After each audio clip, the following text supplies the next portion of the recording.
Hello guys, welcome to EV coaching classes. I am professor Ajit और आज हम बात करने वाले हैं टोटल इनकम को कैसे कंप्यूट करना है। यानी एक इंडिविजुअल हो, एक पर्सन हो, उसको अगर टैक्स भरना है तो उसका जो प्रोसीजर है इनकम टैक्स फाइलिंग का, या हम कहें कि कैसे कंप्यूटेशन पूरा किया जाता है, वो प्रोसीजर किस तरीके से हम वो देखने वाले। तो आज का हमारा हेडलाइन और थंबनेल ऑलरेडी आपने देख लिया है। Procedure for computation of total income of the person, levy of income tax are as follows. Income tax के अंतर्गत किस तरीके से चीज़ों को स्टेप बाय स्टेप किया जाता है, उसके ऊपर हम आज डिस्कशन करने वाले हैं। छोटा सा वीडियो होगा बट आई होप आपके लिए यूज़फुल हो। अगर आप एक अर्निंग एम्प्लॉई हैं, अच्छा खासा अमाउंट आप अर्न करते हैं और गवर्नमेंट को आप टैक्स भी भरते हैं, तो आपको भी ये चीज़ें पता होनी चाहिए कि किस तरीके से आपका जो टैक्स है कंप्यूटेशन होता है। ठीक है, पहला स्टेप हम देखते हैं, डिटर्मिनेशन ऑफ रेसिडेंशियल स्टेटस। हमारा लास्ट लेक्चर इसी के बारे में था कि आपको रेसिडेंशियल स्टेटस के हिसाब से देखना है 182 डेज़ है कि नहीं एंड 365 डेज़। तो जो सारी कंडीशन थी वो कंडीशन अगर फुलफिल होती है देन आप इंडिया में रेसिडेंट कहलाते हो। एंड रेसिडेंट होने के बाद फिर हम फर्दर देखते हैं कि आप नॉन ऑर्डिनरी हो या ऑर्डिनरी रेसिडेंट हो। तो वो हमारा प्रीवियस लेक्चर में हो गया था। अगर आपने वो नहीं देखा तो एक बार आप उसे विजिट कीजिए, उसका लिंक जो है मैं डिस्क्रिप्शन में डाल दूंगा, तो आप इसके साथ इस वीडियो के डिस्क्रिप्शन में चेक कर सकते हो। स्टेप 2 पे हम जाते हैं। स्टेप 2 क्या बोल रहे हैं? Classification of income under 5 different heads. तो इनकम के 5 हेड्स मैंने आपको बताए थे कि पांचों को करने के बाद ही हमें ग्रॉस टोटल इनकम मिलता है। तो ये कहना चाह रहा है कि आप क्लासीफाई करो, आपको जहाँ जहाँ से इनकम जनरेट हो रही है आप क्लासीफाई करो कि ये सारी इनकम किस किस हेड्स में जा रही है। ठीक है, उसके बाद है computation of income under each head. अब आप बोलोगे सर दूसरा तीसरा पॉइंट तो सेम हो गया। नहीं, दूसरे पॉइंट में आपको बोल रहा है कि इनकम को क्लासीफाई करना है अंडर 5 हेड में, तीसरे में बोल रहा है आपको कंप्यूटेशन करो। कंप्यूटेशन करो यानी अगर आपको कहीं पे एग्जाम्पशन मिल रहा है तो उसको रिमूव कर दो, एग्जाम्पशन उसमें से माइनस करने के बाद आप इनकम हर हेड के अंदर लिख दो आप किस तरीके से टोटल आ रहा है। उसके बाद में स्टेप 4 क्या बोल रहा है? Clubbing of income of spouse minor, यानी आपके जो रिलेटिव्स हैं या फिर माइनर चाइल्ड हो गए, आपके बच्चे हो गए, उन सब का जो इनकम है उसको भी कैलकुलेट कर लो। स्टेप 5 आपको बोल रहा है सेट ऑफ, या तो सेट ऑफ करो या कैरी फॉरवर्ड करो and set of the losses. तो आपको जो आ रहा है उसमें से आपसे अपना जो लॉस है वो सेट ऑफ कर लो या फिर कैरी फॉरवर्ड कर लो। ये बेसिकली कहना चाहता है स्टेप 5। नाउ स्टेप 6 क्या बोल रहा है? स्टेप 6 बोल रहा है computation of gross total income. ठीक है, ग्रॉस टोटल इनकम किस तरीके से आएगा? मैंने आपको चीज़ें एक्सप्लेन की थी कि आपको जो पांचों आपके टोटल इनकम के हेड्स हैं उन पांचों हेड्स को ले लो, एग्जाम्पशन माइनस करने के बाद सबके सामने सबका अमाउंट डाल दो आप। उसके बाद में उन सभी का जब आप टोटल करते हो तो जो आपको मिलता है वो ग्रॉस टोटल इनकम मिलता है। राइट, ये मैंने बताया था आपको। एग्जैक्टली आपको ये बोल रहा है computation of gross total income. फिर ये क्या बोल रहा है? Deduction from gross total income. तो ये चीज़ें भी मैंने आपको बताई थी कि जब आपका टोटल इनकम आता है तो उसमें से आपको डिडक्शन 80C एंड 80U के अंदर जो चीज़ें मेंशन की गई है उनको आपको माइनस करना है। तो स्टेप 7 बेसिकली आपको यही कह रहा है कि डिडक्शन करो आप। एंड उसके बाद आते हैं स्टेप 8 टोटल इनकम। सीधी बात है, जब आपके पास ग्रॉस टोटल इनकम आ गया है, ग्रॉस टोटल इनकम में से आपने डिडक्शन माइनस कर दिया है, तो जो आपको मिलता है वो आपका नेट इनकम या हम टोटल इनकम उसे कह सकते हैं। अब टोटल इनकम में ये क्या कह रहा है? अप्लाई करो rates of tax on the total income. Total income के ऊपर जो रेट यानी जिस स्लैब में हम फिट बैठ रहे हैं, जो परसेंटेज हमें चार्ज करने वाले हैं टैक्स के रूप में, वो आप अप्लाई करो उसके ऊपर। वो आपने अप्लाई कर दिया टैक्स, यानी टोटल इनकम आया, टोटल इनकम के ऊपर आपने टैक्स अप्लाई कर दिया। उसके बाद आप सरचार्ज चार्ज करो, सरचार्ज या रिबेट अंडर सेक्शन 87A। तो अब सरचार्ज 4% जो है अब वो चार्ज करो, सॉरी वो तो सेस है 4%, सरचार्ज जो स्पेसिफिक है जिस स्लैब में बैठ रहे हो वो आप यहाँ पे चार्ज कर लो। स्टेप 11 आपका क्या कह रहा है? स्टेप 11 आपका कह रहा है कि health and education cess on income tax. Normally ये 4% चार्ज होता है, तो ये आपको बोल रहा है कि आपने टैक्स चार्ज टोटल इनकम पे आपने टैक्स चार्ज कर लिया, आपने इसके ऊपर सरचार्ज चार्ज कर लिया, अब आप इसके ऊपर सेस चार्ज करो, हेल्थ एंड एजुकेशन सेस, ये आप चार्ज करो। ये सब आपने कर लिया। उसका स्टेप 12 बोल रहा है कि एडवांस टैक्स या TDS, कुछ टैक्स अगर एडवांस में दिए गए हैं या TDS है तो वो भी चीज़ें देख लो, आप माइनस कर लो उन चीज़ों को। एंड एट द एंड जो अमाउंट वो आ रहा है स्टेप 13, वो आपका उसमें आ जाता है कि टोटल कितना टैक्स अब आपको पे करना है, क्योंकि टोटल इनकम में से आपने सरचार्ज हटा दिया, आपने सेस भर दिया, आपने उसमें एडवांस में कुछ टैक्स भरा या TDS है वो भी आपने देख के माइनस कर लिया। अब आपके पास जो इनकम आया वो इनकम आपको बेसिकली गवर्नमेंट को भरना है। एंड स्टेप नंबर 13 एग्जैक्टली आपका यही बोल रहा है कि टैक्स पे करना है यहाँ पे, तो टैक्स पेबल। और अगर बाई चांस आपने एडवांस में टैक्स ज़्यादा भरा है तो अभी आपको अगर कुछ अमाउंट रिफंड मिल रहा है then it was tax refundable. I hope guys ये स्टेप्स आपको समझ में आ गए रहेंगे। एक छोटा सा कॉन्सेप्ट मैं आपको और एक्सप्लेन करूंगा, DTA डबल टैक्सेशन वाला आपका छोटा सा ही कॉन्सेप्ट वो भी है, वो मैं चाहता हूं कि नेक्स्ट स्लाइड में आपको मैं कवर करा दूं और इस टॉपिक को आज हम एंड करेंगे। तो एक बार आप लोग इस चीज़ों को देख लीजिए, क्या नहीं समझ में आ रहा है आप लोग कमेंट कीजिए एंड फर्दर जो नेक्स्ट लेक्चर होगा उसमें मैं ट्राई करूँगा आपका डाउट क्लियर किया जाए। तो एक बार आप इसका स्क्रीनशॉट ले लो एंड नेक्स्ट स्लाइड में मैं आपको DTA डबल टैक्सेशन के बारे में कराता हूँ। चलिए गाइस, आई होप आपने स्क्रीनशॉट ले लिया होगा कंप्यूटेशन ऑफ टोटल इनकम हम किस तरीके से करते हैं किसी टैक्स पेयर का इन इंडिया। ठीक है, अब हम बात करते हैं कि किसी पर्सन की, यानी कोई एक इंडिविजुअल पर्सन है, मान लीजिए वो कनाडा में रह रहा है, इंडिया में रह रहा है। कनाडा में उसका जो है सोर्स ऑफ बिजनेस, जो बिजनेस है, ऑपरेट एंड मैनेजमेंट जो है उसका कनाडा में हो रहा है, बट इंडिया में भी वो यहाँ का रेसिडेंट है, यहाँ का ओरिजिन है, तो यहाँ भी वो 182 डेज से ज़्यादा स्टे कर रहा है। तो यहाँ की जो आपकी रिक्वायरमेंट है, कंडीशन है, वो तो फुलफिल कर रहा है। इसका मतलब वो इंडिया का भी रेसिडेंट कहलाएगा, बट सोर्स ऑफ बिजनेस जो है उसका, जहाँ से वो बिजनेस कर रहा है वो कनाडा में है, तो वहाँ का भी रेसिडेंट कहलाएगा। क्योंकि हम जानते हैं हमेशा से कि जो रेसिडेंशियल स्टेटस है हम दो तरीक़ों से जानते हैं, या तो हम सोर्स ऑफ बेसिस, मतलब बेसिस सोर्स के बेसिस पे कि वहाँ उसका बिजनेस सोर्स कहाँ पे है, किस जगह पे है वहाँ से, अदरवाइज रेसिडेंट बेसिस पे कि वो कितने दिन स्टे कर रहा है इन प्रीवियस ईयर। दो हिसाब से हम उसको रेसिडेंट करार देते हैं किसी भी कंट्री का।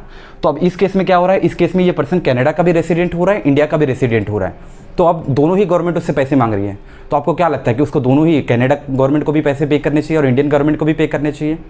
तो ये चीज़ें ना हो, इसी के लिए आया था DTA, आपका डबल टैक्स अवॉइडेंस एग्रीमेंट। ये इसीलिए बना था कि दोनों गवर्नमेंट में से एक गवर्नमेंट आपसे पैसे नहीं लेगी, दूसरी पेमेंट आपसे लेगी, वो इसी के लिए आया था डबल टैक्सेशन अवॉइडेंस। तो इसमें दो बेसिस पे, या तो सोर्स बेसिस पे चार्ज किया जाएगा या तो रेसिडेंट बेसिस पे। अगर रेसिडेंट बेसिस पे किया जाएगा तो आपकी जो होम कंट्री है,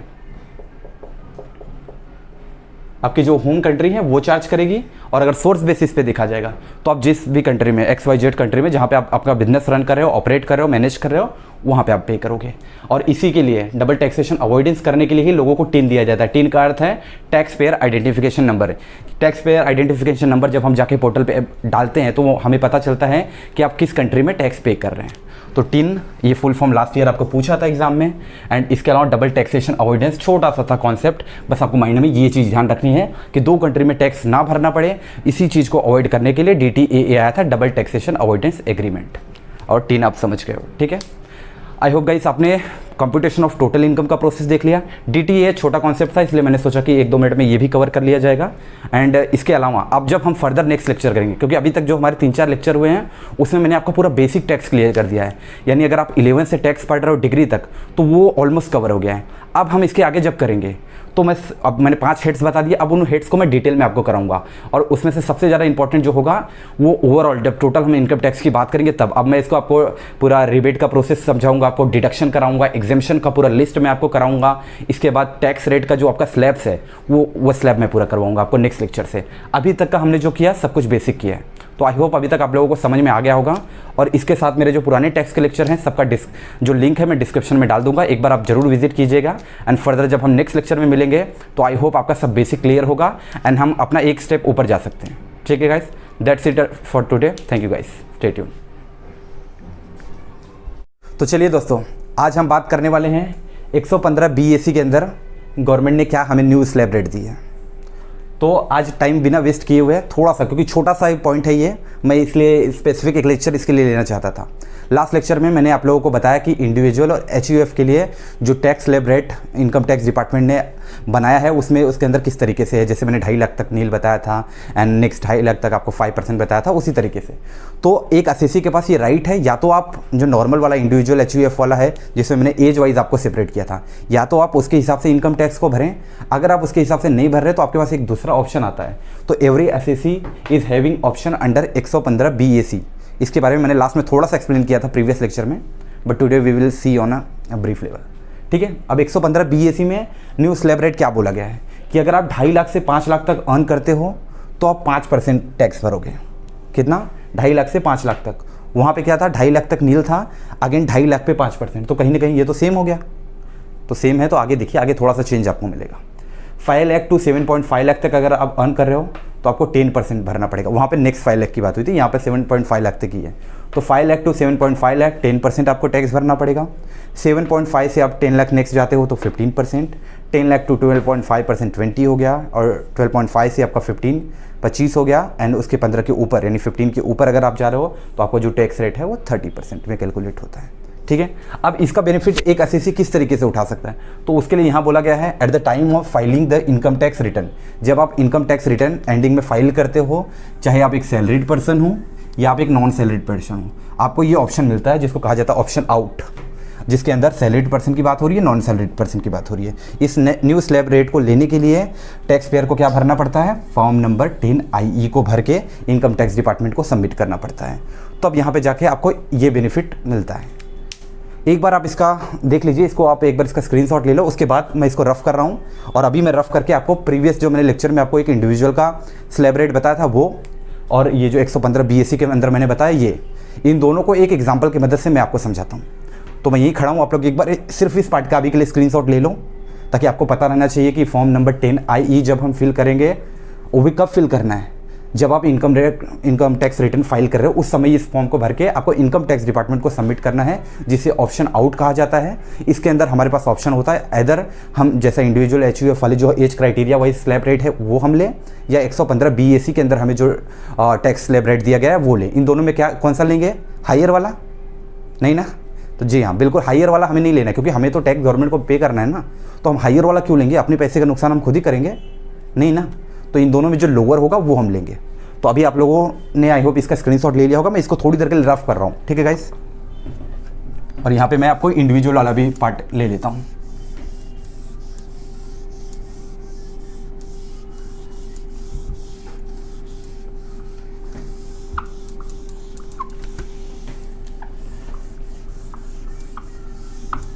चलो आई थिंक इतना स्पेस हमारे लिए इनफ हो गया है। अब फॉर एग्जांपल यहाँ पे मान लो कि आप 70,000 अर्न कर रहे हो, ठीक है। 70,000 नहीं 7 लाख ले लेते हैं, 7 लाख, या फिर मैं आपके लिए 5 लाख लेता हूँ। जितना ईजी रहेगा उतना आप लोगों को समझने में भी आसान पड़ेगा। 5 लाख ले लेते हैं। जो हमारा इंडिविजुअल था, जो हम 60 ईयर के नज़दीक में देख रहे थे, यानी 60 ईयर या 60 ईयर से जब कम रहता है, तो हमारे जो नॉर्मल वाला था स्लैब रेट, उसमें क्या कह रहा था, 5 लाख में 2.5 लाख रुपए जो हैं, एक मिनट में कुछ ब्लैक मार्क ले लेता हूँ ताकि आपको ईजी पड़े। 2.5 लाख रुपए की अगर मैं बात कर रहा हूँ तो इसके लिए हमें क्या कहा गया था, नील, इसके ऊपर आपको कोई टैक्स ही नहीं पे करना है। लेकिन जो नेक्स्ट 20 लाख है इसके ऊपर हमें 5% देना है। अब 2.5 लाख का 5% कैसे कैलकुलेट, 10% कैलकुलेट कर लो पहले। 25,000 उसका आधा कर दो, 5% 12.5, तो ये आपका हो गया 12,500 आपको टैक्स पे करना पड़ेगा। सही बात है। ये अमाउंट बड़ा भी हो सकता था, ये अमाउंट बड़ा होता तो यहाँ पे कुछ और आता, या कहिए तो अमाउंट बड़ा कर दूँ मैं। चलो ठीक है, एक एग्जाम्पल को थोड़ा और समझते हैं, क्योंकि हो सकता है यहाँ पे भी सेम 5% के साथ आ जाए तो थोड़ा सा मिसमैच हो जाए। तो बेटर अंडरस्टैंडिंग के लिए मैं इसको 7 लाख ही कर देता हूँ, ठीक है। ये हो गया आपका 7 लाख। 7 लाख में अगेन 2.5 लाख तक हमें नील था, 2.5 लाख तक 5% हो गया। अब बचा कितना हमारे पास, बचा हमारे पास 2 लाख रुपीज़।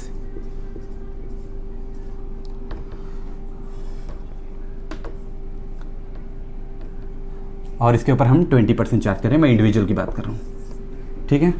अब अगेन 20% किस तरीके से निकालो, पहले 10% कैलकुलेट कर लो। कैसे करोगे, पीछे से एक जीरो को कट करो। 20,000 10% हो गया, 20,000 तो 20% आपका कितना हो गया, 40,000 हो गया। तो आपका 40,000 यहाँ पे आ गया, आपको टैक्स पे करना पड़ेगा। तो 40 ये हो गया और 12,500 ये हो गया, तो कितना हो गया, 52,500 हो गया। यानी अगर आप 7 लाख रुपए कमा रहे हो तो आपको गवर्नमेंट को 52,500 टैक्स भरना है। ये किसके हिसाब से बात कर रहा हूँ मैं बात कर रहा हूँ इंडिविजुअल वाले की, HUF वाले की, जो बेसिक वाला था, ठीक है। अब बात करते हैं 115 BSc के अंदर की आपको क्या अधिकार मिल रहा है, ठीक है। अब हम बात करें 115 BSc वाले की। यहाँ पे भी आपके पास मान लीजिए 7 लाख रुपए ही आप अर्न कर रहे हो, ठीक है। इसके अंदर क्या बोल रहा है, 2.5 से 5 लाख तक अगर आप अर्न कर रहे हो तो 5% दोगे, तो ठीक है। 5 लाख जो है जीरो का आंकड़ा रहेगा तो आपको ज़्यादा बेटर समझेगा। ये हो गया 5 लाख रुपए। इसके बाद कितने बच रहे हैं,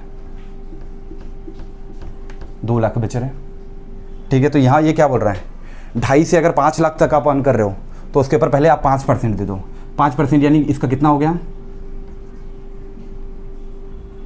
25,000, ठीक है सर, सही है। बचा है आपके पास 2 लाख रुपए। कितने बचे आपके पास, आपके पास बचे 2 लाख रुपए। फर्दर ये क्या बोल रहा है, 5 लाख तक तो आपने कर दिया, आपके पास बचे 2 लाख में। ये क्या बोल रहा है, 5 लाख से जो 7.5 लाख गए, मतलब 2.5 लाख, नेक्स्ट 2.5 लाख की बात कर रहा है ये, उसके लिए 10% बोल रहा है, ठीक है। 2 लाख का 10% ले लो, 20,000 हो गया। 25 ये हो गया, 20 ये हो गया। टोटल कितना भरने आ रहा है आपको 115 BSc के अंदर, 45,000। बट यहाँ आपको कितना आ रहा था, 40 ये, 12,500 वो, तो यहाँ आपको बोल रहा है 52,500 भरने के लिए नॉर्मल वाले में, और यहाँ आपको कह रहा है 45,000 पे करने के लिए। अब आप मुझे बताओ आप कौन सा भरोगे। मान लो आप एसएससी हो, आप इनकम 7 लाख रुपए अर्न कर रहे हो, उसके ऊपर आपको टैक्स भरना है। तो नॉर्मल आपको कह रहा है कि 52,500 भरना है, और 115 बीएसी जो एसएससी को ऑप्शन देता है, चाहे आप सैलरीड हो चाहे आप नॉन सैलरीड हो। तो ये आपको क्या ऑप्शन दे रहा है 45 भरने के लिए। आप क्या भरोगे मैं बताऊँ? आप 52,500 भरोगे। आप बोलोगे नहीं सर मैं 52,500 क्यों भरूंगा, तो जी हाँ बिल्कुल आप 52,500 क्यों ही भरोगे, एक्स्ट्रा पैसा क्यों दोगे आप गवर्नमेंट को।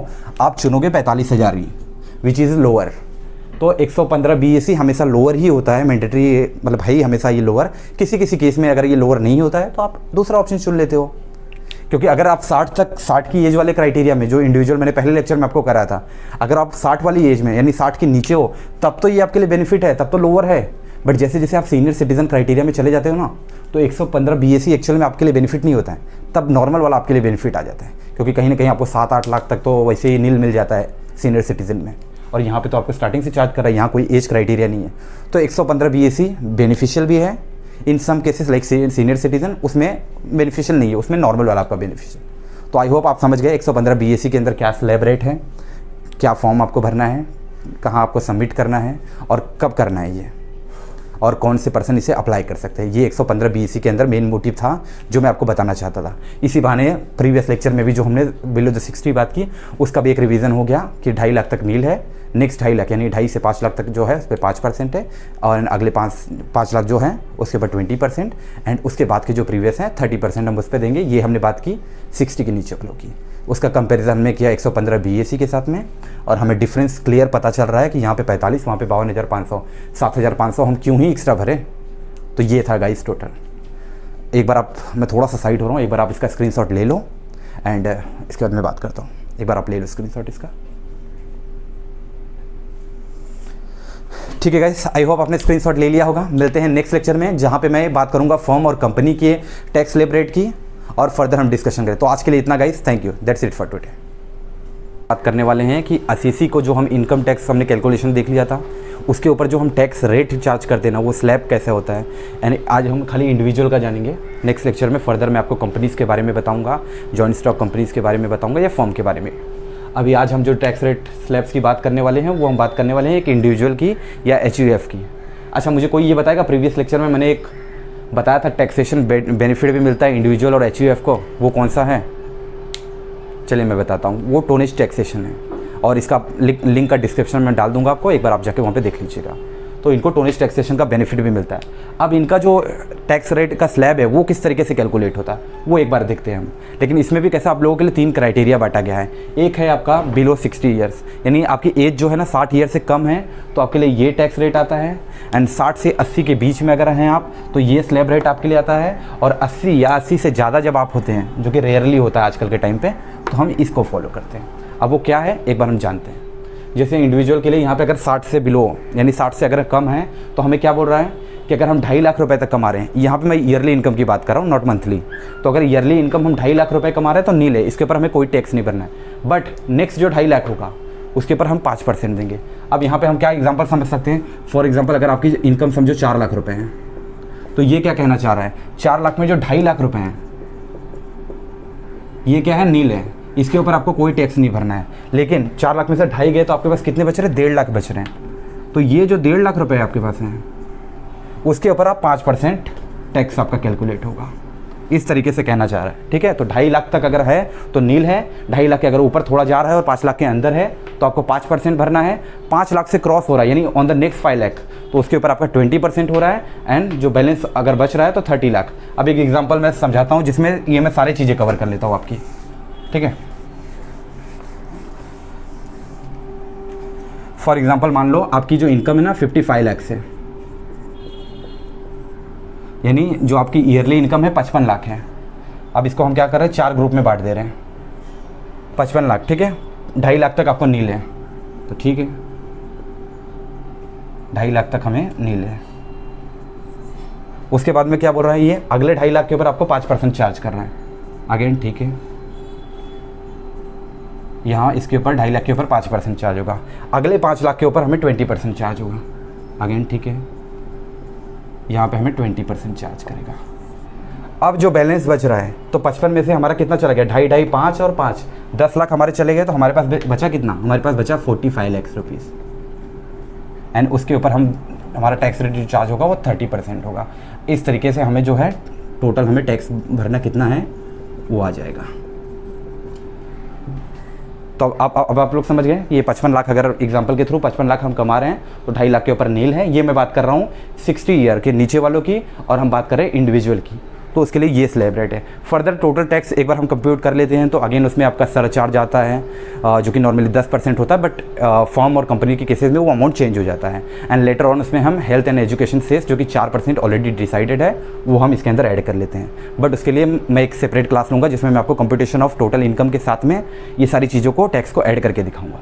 तो ये आप 60 ईयर के बिलो वालों के लिए आप समझ गए हैं कि 2.5 लाख के लिए नील है, अगले 2.5 लाख के लिए जो है 5% है, और अगले 5 के लिए आपका 20% है। एंड लेटर ऑन जो बैलेंस अमाउंट बच रहा है उसके ऊपर हम 30% चार्ज करेंगे।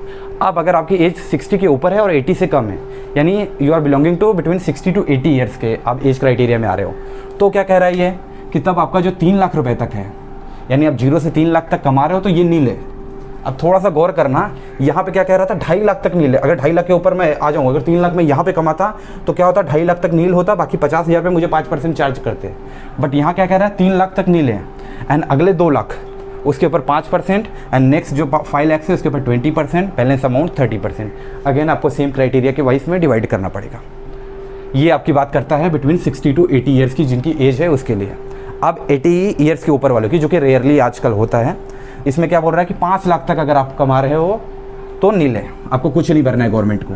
बट अगले जो 5 लाख रहेंगे उसके ऊपर 20%, रिमेनिंग जो बैलेंस है उसके ऊपर 30%। तो 30% आप लोग याद रखिएगा, ये हाईएस्ट टैक्स है, इसके ऊपर चार्ज नहीं होता है। ये हो गया, हम बात कर रहे हैं इंडिविजुअल और HUF की। अच्छा, इसके अंदर एक और चीज़ है, अगर आपको समझिए आप एक असेसी है जो आपको ये सब कुछ टैक्स भरना है, ठीक है, आप वो पर्सन है जिसे भरना है और ये आपने कैलकुलेट कर लिया। तो आप अगर आप मान लीजिए आप 60 वाले क्राइटेरिया में आते हैं, फॉर एग्जांपल मैं समझो असेसी हूँ और मैं 60 ईयर वाले क्राइटेरिया में आ रहा हूँ, तो मुझे क्या करना है, मेरी इनकम समझो 55 लाख है, तो मैं इसके हिसाब से देखूंगा कि टोटल टैक्स मुझे कितना भरने आ रहा है। इसके अलावा 11 BAC सॉरी, इसके अंदर एक अलग से पूरा टैक्स रेट दिया हुआ है, तो मैं उसके हिसाब से भी कैलकुलेट करूंगा। जो मुझे लोअर लगेगा मैं वो फिल करूंगा, यानी उसके हिसाब से मैं गवर्नमेंट को टैक्स पे करूंगा। अदर मैं जो नॉर्मल रूल दिए हुए हैं उसके हिसाब से क्राइटेरिया वाइज मैं टैक्स स्लैब में डाल दूंगा। अदरवाइज 11 BAC के अंदर जो स्लैब रेट दिया गया है उसके ऊपर, इसके ऊपर मैं एक सेपरेट लेक्चर लेके आऊँगा कि कैसे इसके अंदर का क्या क्राइटेरिया है, क्या टैक्स स्लैब है, अगर इसका बेनिफिट आपको चाहिए तो आपकी एलिजिबिलिटी क्या होनी चाहिए, क्या फॉर्म आपको भरना है, कहाँ आपको सबमिट करना है और कब तक आप इसका बेनिफिट उठा सकते हो। तो इसके ऊपर हम एक सेपरेट लेक्चर लेंगे। और हमारा जो अगला लेक्चर होगा वो होगा सरचार्ज के ऊपर, यानी इसके ऊपर सरचार्ज किस तरीके से चार्ज होता है वो सारी डिटेल हम कंपनी की भी देखेंगे और इंडिविजुअल की भी देखेंगे। और जो इसका रह गया टैक्स स्लैब, तो आज हमने सिर्फ इंडिविजुअल और HUF का देखा है, अभी हमारे फर्दर जो कंपनीज़ के बारे में है उनके बारे में हमें जानना बाकी है। ठीक है, आज के लिए गाइज इतना है। आई होप आप समझ गए रहेंगे, एंड मिलते हैं फर्दर नेक्स्ट लेक्चर में। Thank you, that's it for today. और आज हम बात करने वाले हैं अपने नेक्स्ट टॉपिक की, टैक्सेशन में, जो कि है रेसिडेंशियल स्टेटस। यानी अगर हम किसी पर्सन से इनकम तो चार्ज कर रहे हैं, और हम इंडिया की बात करें, अभी हम इंडिया में किसी पर्सन से अगर टैक्स चार्ज कर रहे हैं तो हम किस बिहाफ पे चार्ज कर रहे हैं, कैसे हम प्रूफ करेंगे कि वो इंडिया का रेसिडेंट है या नहीं है, और है तो वो ऑर्डिनरी है या नॉन ऑर्डिनरी है। जो हम मूवीज़ में देखते हैं ना कि ये NRI है, तो वो कैसे पता चलता है, उन कंडीशन के बारे में हम थोड़ी सी चीज़ें जानेंगे। तो let's start. First of all ये एक चीज़ रीड कर लेते हैं, पैराग्राफ। आज का जो कुछ भी मैं आपको पढ़ा रहा हूँ गाइस, इसके लिए कोई शॉर्ट ट्रिक नहीं है, ये चीज़ें आपको याद करनी पड़ेगी एज इट इज़। बस मैं क्या कर रहा हूँ, मैं थोड़ा सा चीज़ें आपको समझा दे रहा हूँ, ठीक है। अब यहाँ पे देखिए जैसे क्या बात हो रही है, for any income to be taxable in India there must be a relation of a person with the country और relation of a income earn with the country. यानी जब हम किसी पर्सन से इंडिया में टैक्स जनरेट चार्ज कर रहे हैं उससे, तो दो चीज़ें हमें देखनी है, या तो उस पर्सन का रिलेशन इंडिया के साथ में होना चाहिए, या तो वो जो इनकम जनरेट कर रहा है उसका रिलेशन इंडिया के साथ में होना चाहिए। यानी आप यहाँ रहते हो, यहीं कमा रहे हैं, आप टैक्स भरोगे। अगर आप बाहर के भी हो बट आप इनकम यहाँ पे जनरेट कर रहे हो, आप यहाँ पे जॉब करो, यहाँ जनरेट कर रहे हो, तो भी आप रेसिडेंट काउंट होंगे। लेकिन रेसिडेंट की कुछ कंडीशंस हैं। अब ये दो चीज़ें आपने समझ ली, relation of a person, residential status, जो कि आज हम पढ़ेंगे, उसमें हमें पता चलेगा सेक्शन 6 में। रिलेशन ऑफ इनकम, इनकम के बारे में हमने प्रीवियस लेक्चर में डिस्कशन किया है, स्कोप ऑफ टोटल इनकम, जिसमें मैंने आपको 5 हेड्स के बारे में बताया था। उसके बाद हमें ग्रॉस टोटल इनकम मिला था, फिर उसमें हमने डिडक्शन सेक्शन 80C 80U को माइनस किया था, एंड उसके बाद हमें टोटल इनकम मिला था। तो उसके अंदर हमें रिलेशन ऑफ इनकम पता चला था, जो कि बता रहा है scope of total income section 5, जो कि हमने कल कर लिया है। और आज हम कर रहे हैं रेसिडेंटल स्टेटस, यानी एक पर्सन का कैसे रिलेशन है इंडिया के साथ में कि हमें पता चले ये रेसिडेंट है, उसके बारे में बात करेंगे। अब ये देखिए, एनी इंडिविजुअल, सेक्शन 6(1) में बात कर रहा है कि कोई भी इंडिविजुअल हमें कैसे पता चलेगा कि वो रेसिडेंट है या नॉन रेसिडेंट है। तो रेसिडेंट की कुछ कंडीशन दी गई है, या तो वो प्रीवियस ईयर में, यानी प्रीवियस ईयर और असेसमेंट ईयर का कॉन्सेप्ट आपको क्लियर हो गया होगा, आई होप गाइस। अगर नहीं हुआ है तो एक बार आप पिछला लेक्चर हमारा जाके देख लीजिए कि प्रीवियस ईयर और असेसमेंट ईयर में मैंने क्या डिफरेंस बताया था। प्रीवियस ईयर यानी जिस ईयर में आप प्रॉफिट अर्न करते हो, जिस ईयर में आप पैसे कमा रहे हो, बिजनेस कर रहे हो, वो आपका प्रीवियस ईयर कहलाता है। एंड नेक्स्ट फाइनेंशियल ईयर, जहाँ पे आप असेस करते हो एक्चुअली आपके प्रॉफिट को, टैक्स भरते हो, वो कहलाता है असेसमेंट ईयर। तो यहाँ पे मैं बात कर रहा हूँ प्रीवियस ईयर की। तो प्रीवियस ईयर में आप 182 डेज या फिर उससे ज़्यादा स्टे होने चाहिए आप इंडिया में। अगर ये कंडीशन फुलफिल होती है, आप रेसिडेंट बन गए। अगर नहीं होती है तो उसके बाद में 2 कंडीशन और दी गई, ये दोनों को फुलफिल करना है। उसमें क्या है, 60 डेज और मोर इन प्रीवियस ईयर, यानी अगर आप 182 डेज नहीं है तो पहला कंडीशन तो फुलफिल नहीं कर पा रहे, उसको छोड़ दो आप। अगला वाला देखो कि 60 डेज हो आप, अगर 60 डेज हो आप तो प्लस का यहाँ पे देखिए मैंने साइन दिया हुआ है, यानी आपका दूसरा और तीसरा दोनों फुलफिल होगा तभी आप रेसिडेंट कराओगे। और अगर पहला फुलफिल हो गया तो दूसरा और तीसरा देखने की आपको जरूरत ही नहीं है। तो दूसरा क्या कह रहा है, 60 डेज और मोर इन प्रीवियस ईयर। एंड जो थर्ड है, थर्ड क्या कह रहा है आपका, 365 डेज और मोर इन लास्ट 4 प्रीवियस ईयर। तो आपके प्रीवियस 4 प्रीवियस ईयर की बात कर रहा है। 4 साल में 365 दिन होने चाहिए। अब आप ऐसा भी हो सकते हो कि समझिए 4 साल है, अब ये समझिए 4 साल हो गए। 4 साल में पहले साल में हो सकता है आप 100 दिन रहें, दूसरे साल में आप आए खाली 75 दिन रहें, तीसरे साल में आप आए खाली 25 दिन रहें, और उसके बाद में आप आए तो 166 दिन समझिए रह गए। तो टोटल आपका कितना हो गया, 366 हो गया। तो यहाँ पे लास्ट कंडीशन आपको क्या कह रहा है, लास्ट कंडीशन आपको ये कह रहा है 365 डेज और मोर इन लास्ट 4 प्रीवियस ईयर। तो 365 डेज़ की बात कर रहा है 4 सालों में, आप 366 डेज़ रहे हो, ये आप कभी 4 साल में वो टोटल की बात कर रहा है। तो उसके हिसाब से अगर आप ये कंडीशन फुलफिल करते हो तो आप रेसिडेंट कहलाते हो। लेकिन ये जो नीचे की 2 कंडीशन है, ये स्पेशल पर्सन के केस में लागू नहीं होती है।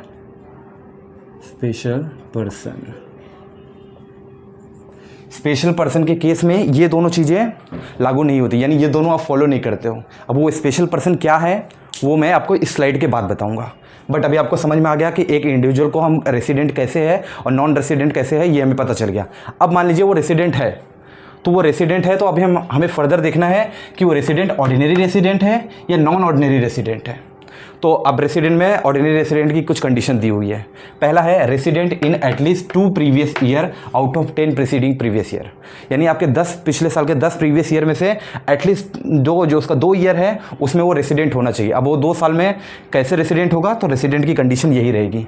अगर 1 साल में वो रेसिडेंट है तो उसका हम 1 ईयर मान लेंगे, वैसे ही सेम हमें 1 और ईयर चाहिए होगा। तो टोटल हमें 2 प्रीवियस ईयर में वो रेसिडेंट चाहिए, टोटल 10 ईयर में 10 में से 2 साल होना चाहिए। तो पहली कंडीशन हो गई। एंड इसके अलावा और नहीं लिखा हुआ कि आप पहला कर दो दूसरा नहीं करो, एंड लिखा हुआ, यानी पहला भी होना चाहिए साथ ही साथ दूसरा होना चाहिए। दूसरा क्या बोल रहा है, 730 डेज और मोर stay in last 7 preceding previous year. Last आपका जो 7 साल 7 फाइनेंशियल प्रीवियस ईयर है उसमें एटलीस्ट 730 डेज आप इंडिया में होने चाहिए, तब जाके आप रेसिडेंट ऑर्डिनरी रेसिडेंट कहलाएंगे। Otherwise you are resident only. तो ये कॉन्सेप्ट आपको समझ गया, ठीक है। अभी मैं बात कर रहा था इंडिविजुअल की, इसमें ना थोड़ा सा मैं इसको रफ कर रहा हूँ गाइस। यहाँ मैं आपको ना थोड़ा सा HUF के बारे में बताना चाहता हूँ।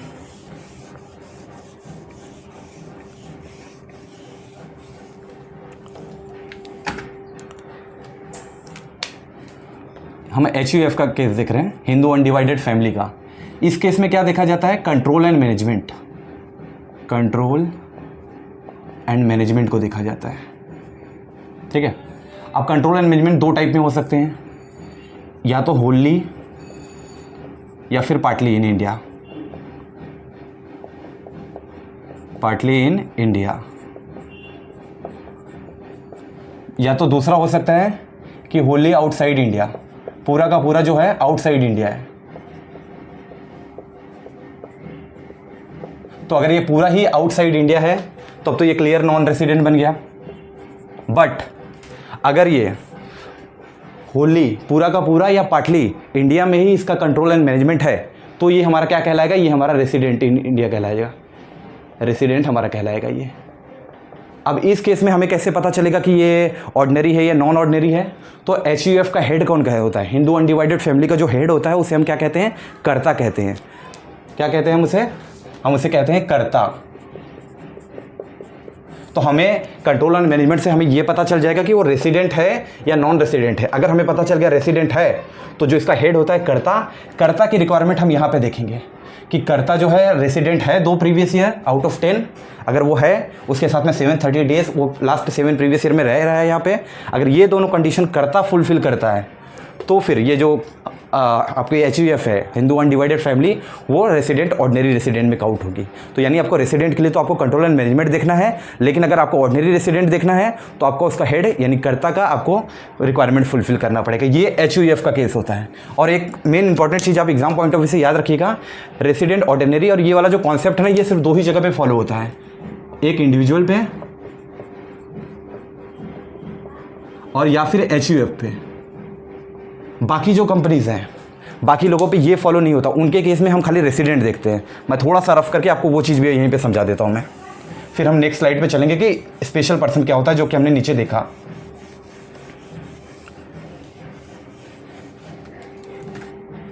अब देखिए जैसे कंपनी हो गई, ये समझिए आपकी कंपनी हो गई, एंड कंपनी में 2 कंपनी हो गई। एक जो इंडियन एक्ट के हिसाब से बनी है तो वो इंडियन कंपनी कहलाएगी, और हर Indian company always a resident, क्योंकि ये इंडियन कॉन्ट्रैक्ट के हिसाब से, इंडियन एक्ट के हिसाब से ही ये कंपनी को बनाया गया है।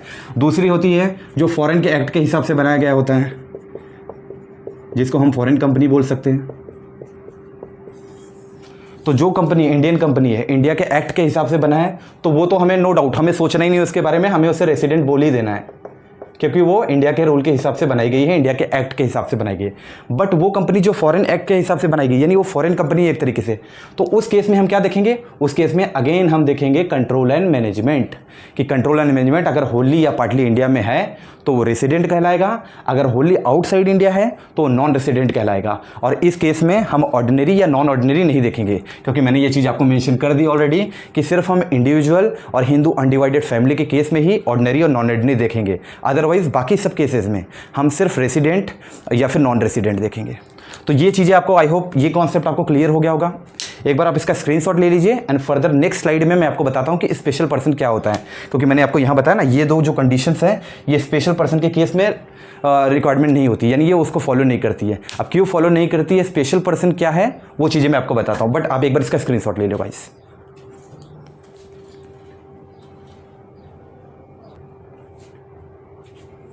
तो चलिए गाइस, आई होप आपने स्क्रीनशॉट ले लिया होगा। अब हम बात करते हैं स्पेशल पर्सन की। तो special person, who is special person, अब इसके बारे में 3 क्राइटेरिया हैं, इन तीनों को पढ़ते हैं, आपको इजीली समझ में आ जाएगा कि स्पेशल पर्सन क्या होता है।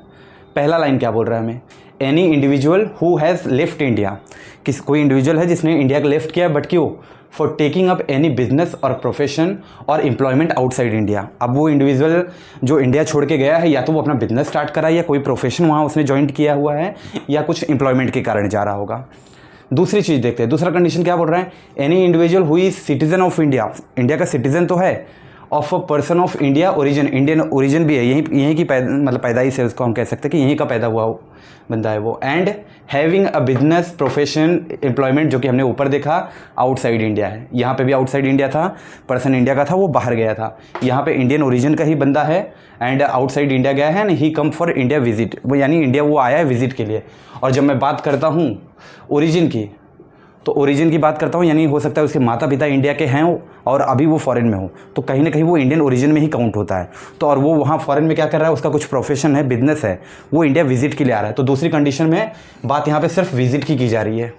एंड तीसरे केस में क्या था, इंडियन पर्सन ही है, इंडिया में ही पैदा हुआ है, इंडिया में ही सब कुछ है, बट वो आउटसाइड इंडिया जा रहा है, उसने लेफ्ट किया इंडिया को छोड़ के, वो आउटसाइड गया है। क्यों गया है, एम्प्लॉयमेंट के लिए, प्रोफेशन हो सकता है, बिजनेस हो सकता है, उस चीज़ों के लिए गया है। थर्ड क्या बोल रहा है, any individual citizen of India, India का सिटीजन है, बट वो इंडिया छोड़ के इसलिए जा रहा है क्योंकि वो इंडियन शिप में क्रू मेंबर का जॉब करता है। समझ रहे हैं आप? पहले में बात हो रही थी कि इंडिया का ही पर्सन है, वो इंडिया लेफ्ट यानी इंडिया छोड़ के जा रहा है क्योंकि वहाँ पे वो बिजनेस या प्रोफेशन ऐसा कुछ कर रहा है। एंड दूसरे केस में था कि इंडियन ओरिजिन का बंदा है, वो इंडिया फॉर द विजिट आ रहा है एंड वहाँ पे वो क्या करता है, वहाँ पे बिजनेस कर सकता है, प्रोफेशन उसका कुछ ऐसा है। एंड तीसरी चीज़ थी कि इंडियन सिटीज़न ही है बट इंडियन शिप में वो क्रू मेंबर है, इसके लिए उसे इंडिया छोड़ के जाना पड़ता है क्योंकि क्रू नॉर्मली आउटसाइड इंडिया होता है। ठीक है, तो हम इसे कहते हैं स्पेशल पर्सन। अब स्पेशल पर्सन के लिए भी कुछ क्राइटेरिया बनाया हुआ है। जैसे हमने पिछला इंडिविजुअल का रेसिडेंट देखा था तो हमने उसमें क्या कहा था कि 182 डेज या मोर होना चाहिए, बट उसके नीचे की जो कंडीशन थी वो हमने कहा था कि स्पेशल पर्सन पे लागू नहीं होती है। तो हमने क्या किया, और के नीचे वाली चीज़ों को कट कर दिया। सिर्फ आपको ये याद रखना है कि 182 डेज और मोर इन प्रीवियस ईयर अगर वो है तो ये स्पेशल पर्सन जो है वो आपका रेसिडेंट कहलाएगा। क्या कहलाएगा आपका? ये पर्सन आपका कहलाएगा रेसिडेंट। बट ऐसा भी हो सकता है कि वो पर्सन 182 डेज नहीं है, लेस देन 182 डेज है, उस केस में क्या होता है, वो नॉन रेसिडेंट कहलाएगा। बट अगर वो ओरिजिन इन इंडिया है and come for the visit, वापस आते हैं हम हमारे सेकेंड पॉइंट पे, any individual who is citizen of India और a person of Indian origin and having a business profession employment outside India has come for in visit. यहाँ पे बात यही हो रही है कि अगर बट वो ओरिजिन इन इंडिया है and come for the visit, India में वो विजिट करने आया है, उस केस में हम क्या कर सकते हैं, उस केस में दो नई कंडीशन हमारे सामने आती है। क्या है? 182 डेज और मोर इन प्रीवियस ईयर। अभी तक हम बात कर रहे थे 182 डेज होना चाहिए, बट विजिट इंडिया करने आया है, इंडियन ओरिजिन का पर्सन है, उसके केस में हम बोल रहे हैं कि 182 डेज होना चाहिए प्रीवियस ईयर में, प्लस इसके साथ साथ 365 डेज होना चाहिए लास्ट 4 प्रीवियस ईयर में, लास्ट 4 फाइनेंशियल प्रीवियस ईयर में 365 डेज एटलीस्ट वो इंडिया में स्टे होना चाहिए। एंड करंट में यानी प्रीवियस ईयर में 120 डेज होना चाहिए। 182 डेज नहीं भी है तो भी ये अगर कंडीशन फुलफिल करता है तो भी हम उसे रेसिडेंट कहेंगे, अदरवाइज नॉन रेसिडेंट है। और ये चीज़ें मैंने आपको क्लियर कर दी है। इसके पहले मैंने रेसिडेंट का आपको बता दिया, HUF का मैंने बता दिया, कंपनी के बारे में, आर्टिफिशियल पर्सन के बारे में। स्पेशल पर्सन क्या है उसकी कंडीशन हमने देख ली। स्पेशल पर्सन के लिए जो स्पेशल कैटेगरी रेसिडेंशियल स्टेटस के लिए बनाया गया है वो भी चीज़ें मैंने आपको एक्सप्लेन कर दी। ये एक छोटा सा टॉपिक था जो आपके एग्जाम में इंपॉर्टेंट है, एग्जाम में ये क्वेश्चन यहाँ से आते हैं, तो एक बार आप इसको गो थ्रू कर लीजिए एंड मिलते हैं हम आपको नेक्स्ट लेक्चर में। Thank you, that's it for today guys. Ajit, और जैसा कि आप लोगों ने टॉपिक देख लिया है, आप लोगों ने थंबनेल भी देख लिया होगा, आज हम बात करने वाले हैं टनेज टैक्सेशन के बारे में। अब टनेज टैक्सेशन बेसिकली है क्या? ये एक कॉन्सेप्ट आया था 2023 में, आपके सिलेबस में ऐड किया गया है। अभी प्रिंटेड अगर आप सिलेबस प्रिंट करोगे ना तो उसमें ये स्पेसिफिक नहीं दिखाया हुआ है, लेकिन 2023 में ये आपके सिलेबस में ये चीज़ ऐड हुई थी और 2023 के दिसंबर एग्जाम में भी ये क्वेश्चन आपको पूछा गया था। एंड राइट नाउ अभी जो आपका 2024 का जो जून वाला एग्जाम हो उसमें ये क्वेश्चन नहीं पूछा, तो मोस्ट प्रोबेबली ये है कि ये दिसंबर वाले एग्जाम में पूछा जा सकता है। अब ये टनेज टैक्सेशन बेसिकली है क्या वो हम बताते हैं आपको कि टनेज टैक्सेशन बेसिकली है, ये है special provision relating to income of shipping companies. तो ये इस वर्ड पे फोकस कीजिएगा। अब हम जो भी बात करने वाले हैं वो कंपनी के ऊपर बात करेंगे, लेकिन उस कंपनी के बारे में बात करेंगे जो शिपिंग से रिलेटेड होगी, ठीक है, कंपनी से, और वो शिपिंग से रिलेटेड होगी, ठीक है उसे। और यहाँ पे ये किस सेक्शन में कवर होता है? ये सेक्शन 115 VA और 115 VZC में कवर होता है। सेक्शन आपको नहीं पूछेगा एग्जाम में, आपको सिर्फ कॉन्सेप्ट याद रखना है, इसके अंदर क्या चीज़ें इंक्लूड होती है, क्या चीज़ें एक्सक्लूड होती है, वो इसका मेन मोटिव है, वो क्वेश्चन आपको पूछता है। अब इसको एक बेसिक थोड़ा सा टर्म में समझो। This taxation is covered under assessment of companies applicable only to. किन किन लोगों पे ये चीज़ें अप्लीकेबल होती है? किन लोगों पे अप्लीकेबल होती है? 3 चीज़ें आपके पास होनी चाहिए। पहली, एक इंडियन कंपनी होनी चाहिए, डेफिनेटली इंडियन कंपनी तो होनी चाहिए, और सिर्फ टोनेज ही नहीं, कोई भी दूसरे भी टैक्सेशन होंगे उसके लिए आपको इंडियन तो होना जरूरी है ना। तो इंडियन कंपनी आपकी होनी चाहिए, इंगेज, वो कंपनी इंगेज होनी चाहिए शिपिंग बिजनेस से। जी हाँ सर, आपने ऊपर बता दिया कि वो शिपिंग कंपनी है तो शिपिंग से डेफिनेटली रिलेटेड होनी चाहिए। इसके अलावा हैविंग 1 क्वालिफाइंग शिप, उसके पास एक शिप होनी चाहिए, लेकिन खाली शिप यानी खाली जहाज होने से काम नहीं होता, वो क्वालिफाइंग होनी चाहिए। अब उसका क्वालिफाइंग क्राइटेरिया क्या है वो हम आगे एक्सप्लेन करेंगे। अभी के लिए आपको सिर्फ ये 3 कंडीशन याद रखनी है कि वो एक इंडियन कंपनी होनी चाहिए, शिपिंग बिजनेस से इंगेज होनी चाहिए, उनके पास एक 1 क्वालिफाइंग शिप होना चाहिए। अगर ये 3 कंडीशन वो फुलफिल कर रहा है देन वो टनेज टैक्सेशन के लिए एलिजिबल है, वो उसमें उसके अंतर्गत वो चीज़ आती है। अब यहाँ पे दूसरा चीज़ क्या देखिए, ये ऑप्शन वैलिड कब तक करता है? 10 सालों के लिए ये चीज़ें वैलिड करती है। अब इसके मैं एक एग्जांपल से आपको समझाता हूँ। ये फॉर एग्जांपल अभी आप खड़े हो 2024 में और 10 सालों तक ये आपको बेनिफिट देता है, यानी आपको ये देगा 2034 तक, ठीक है। अब यहाँ पे बेसिकली आपको यही कहना चाह रहा है कि if any company breaks before 10 year, 10 साल के पहले ही आपने ब्रेक कर दिया, मान लीजिए आपने 2027 में ही आपने स्किप कर दिया, आपने इस टैक्सेशन को फॉलो नहीं किया, 2027 में आपने नहीं भरा, तो ये बेसिकली आपको ये कह रहा है देन दे कैन नॉट री इंटर फॉर नेक्स्ट 10 ईयर। तो 2027 में अगर आपने ब्रेक कर दिया उसको तो 2037 तक आप इसका बेनिफिट नहीं ले पाओगे, समझ रहे, 2037 तक आप इसका बेनिफिट नहीं ले पाओगे, यानी आप टैक्स इसके अंतर्गत आप टैक्स में क्राइटेरिया में नहीं आ पाओगे। तो ये आपको ज़रूरी है कि 10 साल तक आप कंटिन्यू भरें, बीच में आप स्टॉप नहीं कर सकते। ये चीज़ आपको यहाँ पे बेसिकली है। और दूसरा क्या है, tax is payable inter if there is loss. Company को अगर लॉस भी होता है तो भी वो टैक्स भरेगी। ये क्यों भरेगी? क्योंकि टनेज टैक्सेशन ही बात करता है, ये आपकी बात करता है carrying capacity of ship, carrying capacity of ship.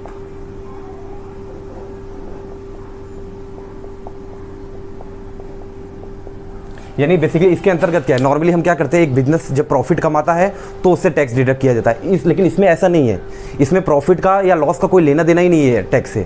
यहाँ लेना देना क्या है कि आपके पास जो शिप है उसकी कैरिंग कैपेसिटी कितनी है, वो कितना एक समय में कितना माल लेके जा सकता है, उसकी कैरिंग कैपेसिटी, क्योंकि टनेज ही बताता है कि ये टन के ऊपर बात करता है, कितने टन माल आप लेके जा रहे हैं, वो उस कैपेसिटी के ऊपर ही आपका टैक्स चार्ज होता है बेसिकली।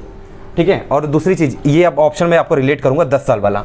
यहाँ पे अगर आप देखो ना, आपको एक ऑप्शन दिख रहा है, option for SSC to compute the income. अगर वो अपना इनकम कैसे कंप्यूट करेगा चीज़ों को, तो दो चीज़ों से करेगा, या तो वो नॉर्मली जैसा करता है पीजीबीपी के हिसाब से कर ले वो, अगर उसके हिसाब से नहीं कर रहा है और उसको टनेज टैक्सेशन के हिसाब से फिर वो कर सकता है। इन दोनों के हिसाब से उसको टैक्स पे करना है। अब मैंने यहाँ वाला क्यों बताया था टनेज के हिसाब से, अगर वो 10 साल तक नहीं कर रहा है, बीच में ब्रेक कर रहा है, तब वो टनेज के हिसाब से नहीं कर पाएगा। तब उसको कैसे करना पड़ेगा, उसको पीजीबीपी के हिसाब से अंडर सेक्शन 28 के तहत ही उसको अपना जो टैक्सेशन है वो कंप्यूट, अपना इनकम कंप्यूट करना पड़ेगा। और अगर वो 10 साल कंटिन्यू कर रहा है देन वो इसके बेनिफिट कमा सकता है। अब इसमें भी कैसा होता है कि आप दोनों के हिसाब से कैलकुलेट करके देख लो, जहां आपका टैक्सेशन आपको कम भरने आ रहा है वो आप भर दो।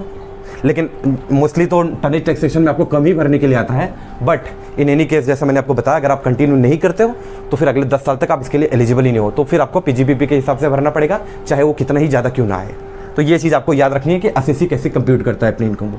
अब दूसरा है कि टनेज टैक्सेशन का आपको प्रयोग कैसे करना, हाउ टू यूज़ दिस। तो आपको यहाँ पे कंडीशन कुछ दी हुई है। पहला तो ये है कि अगर आपको ये प्रयोग, आपको इसका फ़ायदा उठाना है, इस टैक्सेशन स्कीम का फ़ायदा उठाना है, तो आपको क्या करना है, फॉर्म नंबर 65 को फिल करना है, जो कि एप्लीकेशन के थ्रू है, फॉर्म नंबर 65। अब फॉर्म नंबर 65 में क्या बोल रहा है, कुछ क्राइटेरिया रखा हुआ है। पहला तो ये है कि जब आपकी कंपनी इनकॉर्पोरेटेड होती है तो उसके 3 महीने के बाद, मतलब 3 महीने के अंदर ही, within the 3 month from incorporation, आपकी कंपनी इनकॉर्पोरेटेड हो गई, रजिस्टर्ड हो गई है, विद इन द 3 मंथ आपको ये एप्लीकेशन फॉर्म नंबर 65 फिल कर देना है। कब फिल करोगे, जब आप एक इंडियन कंपनी रहोगे, जब आप इंगेज रहोगे शिपिंग बिजनेस से और आपके पास 1 क्वालिफाइंग शिप होगी। ये टर्म मैं अभी आपको थोड़ी देर में एक्सप्लेन करूँगा सेक्शन के तहत पूरा। उसके बाद में इनकॉर्पोरेशन के 3 मंथ के अंदर आपने फिल कर दिया, वेरी गुड। नहीं किया, दूसरा ऑप्शन भी है, within the 3 month from the date of becoming eligible for the company. जब आप एलिजिबल हो जा रहे हो कंपनी के लिए, अभी आपने इनकॉर्पोरेशन नहीं किया है, आपने सब कुछ इसके इनकॉर्पोरेशन के अलावा बाकी सारी चीज़ें, जितनी रिसोर्सेज थी, जितना टर्नओवर होना चाहिए था, जितना कैपिटल, जितना मैन पावर, सारी चीज़ें आपके पास हो गई है। अब आप एलिजिबल हो कंपनी बनने के लिए। आप अभी इनकॉर्पोरेट के लिए आपने MOA नहीं फाइल किया है, लेकिन आप एलिजिबल हो, तभी भी आप 3 मंथ के अंदर ये फॉर्म भर सकते हो, फॉर्म नंबर 65, और आप इसका फ़ायदा उठा सकते हो। इसके अलावा एक चीज़ इसमें और बोल रहा है कि from the date of amalgamated company, अगर आपकी कंपनी अमालगमेशन हुई है तो फिर जैसे ही कंपनी आपकी अमालगमेटेड हुई है, विद इन द 3 मंथ आपको फिर करना। तो मोस्ट इंपॉर्टेंट इसमें क्या है, क्वेश्चन आपको मंथ का पूछता है, तो आपको ये याद रखना है कि कोई भी कंडीशन हो, विद इन द 3 मंथ मुझे एप्लीकेशन नंबर 65 को फिल करना है, तभी मैं टनेज टैक्सेशन का यूज़ कर पाऊँगा। उसके लिए कैसे कंप्यूट करना है वो चीज़ें मैंने आपको बता दी है। बेसिकली ये है क्या, तो सेक्शन 115 जो कि इंपॉर्टेंट नहीं है, बट इसके अंदर चीज़ें कवर होती है। कंडीशन मैंने आपको बता दी कि ये कंडीशन क्या होता है, और 10 साल वाला मैंने आपको कॉन्सेप्ट बता दिया कि ये कंटिन्यू रखना है। अगर आप बीच में ब्रेक करते हो तो अगले 10 साल तक आप इसके लिए एलिजिबल नहीं हो पाओगे, और आपको पीजीबीपी के हिसाब से ही आपका इनकम जो है कंप्यूट करना पड़ेगा। एक बार आप इन चीज़ों को देख लो, इसमें क्या नहीं समझ रहा है आप मुझे बताइए, स्क्रीनशॉट लीजिए, फिर मैं आगे स्लाइड आपको करवाता हूँ।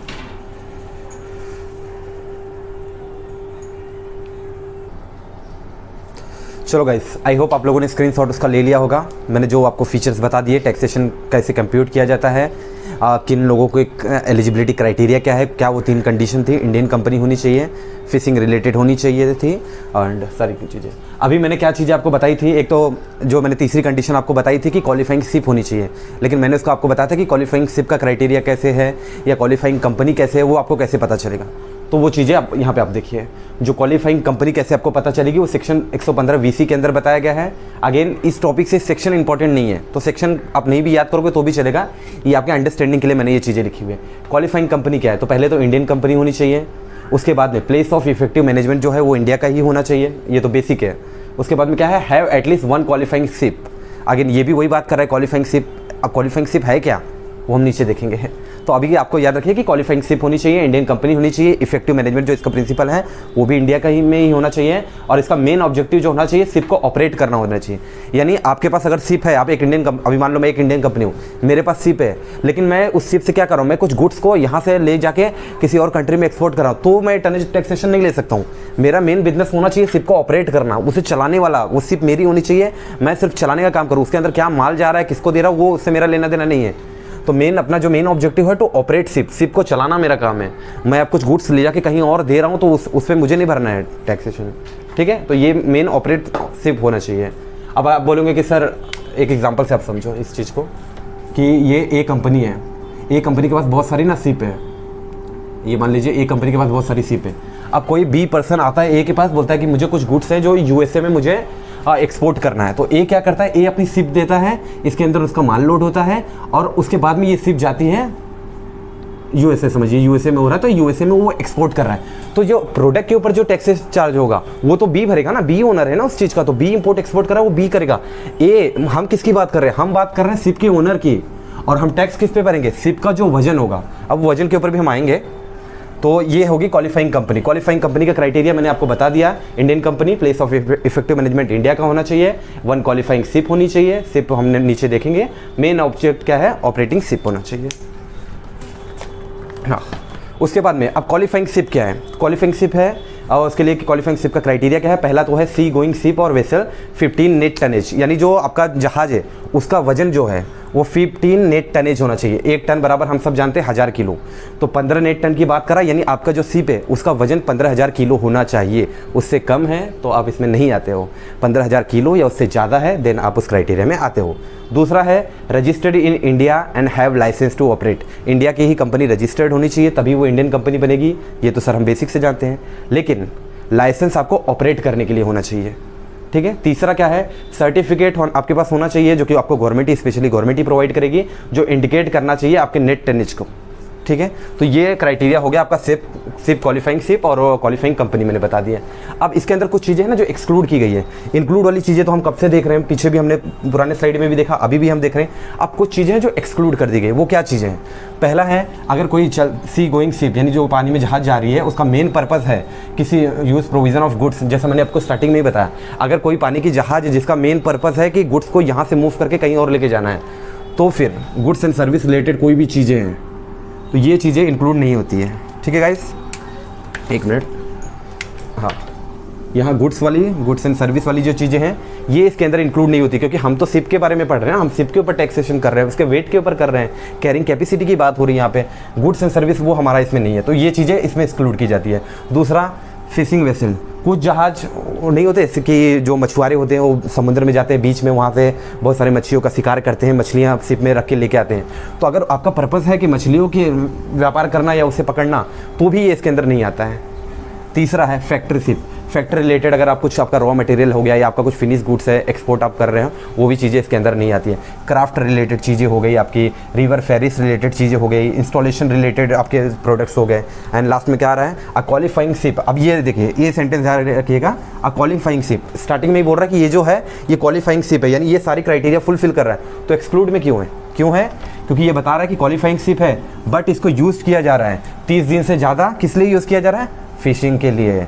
तो हमने क्या बात किया यहाँ पे, फिशिंग के लिए अगर आप यूज़ कर रहे हो तो एक्सक्लूड कर देंगे, लेकिन क्वालिफाइंग है, मैं उसका ओनर हूँ और मैं खुद के फिशिंग के लिए अगर 30 दिन से ज़्यादा यूज़ कर रहा हूँ तब भी ये एक्सक्लूड हो जाएगा, भले ही मैं ओनर ही क्यों ना रहूँ। तो ये चीज़ आपको याद रखनी है कि ये जो 7 चीज़ें हैं ये चीज़ें इसमें एक्सक्लूड की जाती हैं। और यहाँ पे क्वालिफाइंग कंपनी क्या है, तो उसके लिए मैंने आपको बता दिया, इंडियन कंपनीज होनी चाहिए, इसका इफेक्टिव मैनेजमेंट इंडिया में होना चाहिए, एक क्वालिफाइंग शिप होनी चाहिए। शिप के लिए मैंने बता दिया आपको 15000 किलो जो है केजी की मैं बात कर रहा हूँ, तो 15000 केजी से ज़्यादा होना चाहिए, आपका उतना होना चाहिए, रजिस्टर्ड इंडिया में होना चाहिए, लाइसेंस होना चाहिए आपके पास कि टू ऑपरेट, आपको मूवमेंट नहीं करना है, आपको ऑपरेट करना है। तो एक बार आप इसका भी स्क्रीनशॉट ले लीजिए, इसको भी ओवरव्यू कर लीजिए कि इसमें आपको क्या नहीं समझा वो मुझे कमेंट कीजिए, एंड इसके बाद मैं नेक्स्ट जो फाइनल स्लाइड है मैं उसमें आपको थोड़ी सी इंपॉर्टेंस बता के इस टॉपिक को एंड करता हूँ। एक बार आप इसको ध्यान से देखिएगा जरा।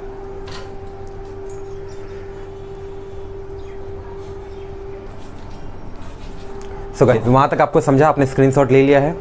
अब जो फाइनल स्लाइड है ये फाइनल चीज़ें मैं आपको बताऊँगा, थोड़ा सा एक ओवरव्यू भी दे दूँगा इसमें मैं आपको। अब मैं आपको बताता हूँ कि टनेज टैक्सेशन कैलकुलेट कैसे करते हैं। इसके पहले भी हमने देखा था, बट इसके पहले हमने क्या देखा था, इसके पहले हमने देखा था कि इनकम को कैसे कंप्यूट करना है, इनकम को कंप्यूट कैसे करना है। वो मैंने दो जो बताया, एक बताया था मैंने आपको पीजीबीपी में आप ले सकते हो इसके अनुसार, दूसरा मैंने आपको बताया था टनेज टैक्सेशन के बारे में, टीटी, तो हमने उसके बारे में देखा था। अब हम बात कर रहे हैं स्पेसिफिक टनेज टैक्सेशन के बारे में। इसको कैसे कंप्यूट करोगे आप? इसको कंप्यूट करने का सिंपल सा रीज़न है, पहला है डेली टनेज इनकम। आपका डेली वेट के हिसाब से जितना आपका सिर्फ जा रही है आ रही है, जितनी बार यूज़ हो रहा है वो डेली टनेज इनकम हो गया, into number of days ship is operated in previous year. तो प्रीवियस ईयर में जितने number of days ship operate हुई है वो चीज़ें आ गई, तो उसका इंटू कर देंगे आप डेली टनेज इनकम के साथ, तो आपको मिल जाता है आपका टनेज इनकम। ये क्या होगा, एक एक शिप के लिए होगा, इंडिविजुअल शिप के हिसाब से ही कैलकुलेशन इसमें बेसिकली होता है। एंड कुछ इंपॉर्टेंस पॉइंट अब मैं बताऊंगा आपको टनेज टैक्सेशन के बारे में। कुछ चीज़ें मैंने ऑलरेडी बता दी है, कुछ चीज़ें आपको इसमें नहीं जानने मिलेंगी। जैसे पहला पॉइंट आप देखो, tonnage should be rounded off to nearest multiple of 100 tons. तो आपको मल्टीप्लिकेशन आपका 100 के हिसाब से करना है। फॉर एग्जांपल आपको यहाँ मिल गया कि 7,49,348 इसका वेट है, बट आप क्या करोगे, 48 है ना, 50 से कम है, तो आप क्या करोगे, इसको सीधा 300 में ही काउंट कर लोगे आप, क्योंकि ये 100 से मल्टीप्लिकेशन हो जाता है। यही 48 से यानी 50 प्लस होता है। फॉर एग्जांपल यहाँ पे 52 है, तो हमने क्या किया, इसको डायरेक्टली 400 कर दिया। ये चीज़ें आपको पता है, ये चीज़ें आप अकाउंट में बेसिकली करते ही हो। इसके अलावा क्या है, no deduction chapter 6A is allowed. अगर आप टैक्स इसमें चले जाते हैं, टनेज टैक्सेशन में चले जाते हैं, तो जो चैप्टर 6A के अंदर की जो डिडक्शंस आती है वो डिडक्शन के लिए आप अलाउड नहीं है, वो आपको नहीं मिलेगा। अब चैप्टर 6A के अंदर क्या डिडक्शन आती है वो अपने आप में एक बड़ा चैप्टर है, उसको मैं आगे आपको कराऊंगा। अब यहाँ पे तीसरा पॉइंट क्या है, set of for not allowed with this income. Set of आप नहीं कर सकते। आपकी कंपनी अभी अगर लॉस में है और अगले साल आपको प्रॉफिट हो रहा है, उसका सेट ऑफ आप उस प्रॉफिट के हिस्से से नहीं कर सकते, क्योंकि एज यूजुअल मैंने स्टार्टिंग में बता दिया कि लॉस ऑफ प्रॉफिट का तो इससे कोई लेना देना ही नहीं है, तो आप सेट ऑफ कहाँ से करोगे। यहाँ तो आपकी कैरिंग कैपेसिटी के ऊपर टैक्स भर रहे हैं ना, तो आपको लॉस भी हो रहा है तो भी टैक्स तो आपको भरना ही पड़ेगा। फिर चौथा पॉइंट क्या है, टैक्स रेट क्या है इसके अंदर चार्ज हो रहा है। टैक्स इसमें रेट आपको 30% चार्ज हो रहा है, सर चार्ज अगर अप्लीकेबल होगा तो, अदरवाइज आपको 30% का टैक्स भरना है, 4% SC/SC हायर एजुकेशन सेस भरना है आपको। इसके बाद पांचवा पॉइंट आपको क्या बोल रहा है, पांचवा पॉइंट आपको बोल रहा है कि जो लॉस होता है, loss of this business be set off. कब सेट ऑफ कर सकते हो, only against income of shipping business. जब आपको इससे इनकम जनरेट हो रही है, उस इनकम से आप इसको सेट ऑफ कर सकते हो, क्योंकि इनकम का कोई लेना देना नहीं है टनेज टैक्सेशन के साथ में। इसका लेना देना किसके साथ है, शिप के साथ में है। उसके बाद अगला, capital gain in sale of qualifying ship. Qualifying ship अगर आप बेचते हो, क्योंकि ये आपका प्रोडक्ट नहीं है, तो अगर आप बेच रहे हो तो वो आपका कैपिटल गेन कहलाता है। ये कैसे कैलकुलेट कंप्यूट होगा, ये होगा सेक्शन 44I और 51 के हिसाब से आपको ये कंप्यूट किया जाता है कैपिटल गेन को। सातवां पॉइंट क्या है, maintenance of books of accounts and audit is mandatory. सीधी सी बात है, हमने फॉर्मूला में देख लिया कि यहाँ नंबर ऑफ डेज की बात कर रहा है, तो जहाँ नंबर ऑफ डेज की बात कर रहा है तो आपको नंबर ऑफ डेज कैसे पता चलेगा, जब आप बुक्स अपना मेंटेन करोगे, अपना बुक्स ऑफ अकाउंट और ऑडिट मैंडेटरी तो है ही, लेकिन ये रेगुलर बेसिस पे है। आप जब रेगुलर बेसिस पे इन चीज़ों को रखोगे तभी आपको यहाँ पे at the end of the year आप कैलकुलेट कर पाओगे ना, तो ये आपका रेगुलर बेसिस होना चाहिए। ठीक है। एंड लास्ट पॉइंट, बेनिफिट, ये टनेज टैक्सेशन का बेनिफिट मिलता है, किसको मिलता है, अमालगमेटेड कंपनीज को भी मिलता है। और इनके लिए भी कंडीशन वही है जो कंडीशन बाकी सबके लिए है, कि आप इंडियन कंपनी होनी चाहिए, आपके पास क्वालिफाइंग शिप होनी चाहिए, और आपका जो है आपका रिलेशन होना चाहिए शिप बिजनेस के साथ में, ऑपरेट करना बेसिकली होना चाहिए आपका। तो ये इसके कुछ इंपॉर्टेंस पॉइंट्स हैं। एक चीज़ मैं आपको यहाँ से थोड़ा सा और कवर कर रहा हूँ, मैं थोड़ा सा आपको रिजर्व अकाउंट के बारे में बताना चाहता हूँ गाइस। छोटा सा पॉइंट है, इसके अंदर कवर करना है मुझे। कोई भी कंपनी जब अपना रिजर्व अकाउंट बनाती है तो कैसे बनाती है और मैंडेटरी क्या है उसके अंदर चीज़ें। फॉर एग्जांपल कंपनी को इस फाइनेंशियल ईयर में प्रॉफिट हुआ है, तो कंपनी क्या करती है, प्रॉफिट का 20% हिस्सा, याद रखिएगा 20%, ना कम ना ज़्यादा आप कर सकते हो, लेकिन कम नहीं कर सकते हो। तो आपके प्रॉफिट का 20% हिस्सा जब आप रिजर्व करके अपने पास रखते हो, और वो रिजर्व करके यानी साइड बाय में आप 20% पैसा क्यों रखते हो, प्रॉफिट का 20% पैसा आप हिस्सा इसलिए रखते हो कि फ्यूचर में कुछ इंसिडेंट होते हैं, कहीं आपको जरूरत पड़ती है। कंपनी ऐसा जरूरी नहीं कि हमेशा प्रॉफिट ही कमाए, कभी लॉस भी होगा आपको, आपके खर्चे एक्सपेंसेस ज़्यादा बढ़ जाएंगे, उस समय आपको ये 20% रिजर्व जो है ये काम में आता है। एंड इसी 20% जो रिजर्व है, इससे आप क्या कर सकते हो, इससे आप क्वालिफाइंग शिप भी खरीद सकते हो। आपको एक शिप खरीदनी है तो उसके लिए भी आपको ये रिजर्व का पैसा ही काम में आता है। तो आपको ये याद रखना है कि प्रॉफिट का 20% जो हिस्सा है, ये परसेंटेज आपको याद रखना है। मोर देन 20 हो सकता है, लेकिन लेस देन 20 नॉट अलाउड। तो प्रॉफिट का 20% हिस्सा आपको रिजर्व रखना पड़ता है। इसी रिजर्व में से आप जो है क्वालिफाइंग शिप जो है उसको परचेस कर सकते हो। तो ये आपका एक रिजर्व अकाउंट का कॉन्सेप्ट हो गया। इंपॉर्टेंट सारी चीज़ें मैंने बता दी है। कि कैसे कंप्यूट करना है, टैक्सेशन को कैसे कंप्यूट करना है, इनकम को कैसे कंप्यूट करना है, क्वालिफाइंग शिप क्या होती है, क्वालिफाइंग कंपनी क्या होती है, और टोनेज टैक्सेशन के लिए हमें क्या क्या चीज़ें चाहिए होती है, उसकी इंपॉर्टेंस क्या है, फार्मूला क्या है, वो सारी चीज़ें मैंने आपको बता दी है। आई होप इसके बाद अगर टोनेज टैक्सेशन का अगर दिसंबर वाले एग्जाम में क्वेश्चन पूछता है तो ये जो 15, 17, 18 मिनट का है एक बार आप देख लीजिए। मैं आपको 100% बोल रहा हूँ कि वो क्वेश्चन पूछेगा तो आपको इसी में से आपको आंसर मिल जाएगा। अगर आपने ये वीडियो देखा है तो उस समय आप मुझे थैंक यू बोलोगे।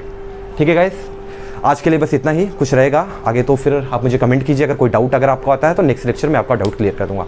So that's it for today guys, thank you, enjoy. आज हम बात करने वाले हैं unit number 10 income tax and corporate tax planning की। बट इंडिया में इनकम टैक्स किस तरीके से काम करता है, कौन सी बॉडी रेगुलेट करती है उसे, उसके अंदर कितने बोर्ड आते हैं और वो बोर्ड किस तरीके से एक्ट करते हैं, किस तरीके से उनका रेगुलेशन है and the way of work उनका किस तरीके से है, वो सारी चीज़ें हम थोड़ा सा जानेंगे। तो यहाँ से हम स्टार्ट करते हैं अपना income tax administration of tax law. Income tax का हम यहाँ देखेंगे। यहाँ हम देख रहे हैं एडमिनिस्ट्रेशन ऑफ टैक्स लॉ, जिसके अंदर बात हम कर रहे हैं मिनिस्ट्री ऑफ फाइनेंस की। जैसा कि सब जानते हैं कि गवर्नमेंट ने मिनिस्ट्री ऑफ फाइनेंस को राइट्स दिए हैं कि सारी जो भी फाइनेंस रिलेटेड चीज़ें हैं उन सब के ऊपर नज़र मिनिस्ट्री ऑफ फाइनेंस बना के रखता है। उनके अंदर जो बोर्ड आते हैं वो किस तरीके से चीज़ों को रेगुलेट करते हैं, अगर वहाँ पे कहीं लूप होल्स दिख रहा है तो उसको किस तरीके से रेक्टिफाई करना है, वो सारी चीज़ें मिनिस्ट्री ऑफ फाइनेंस करता है।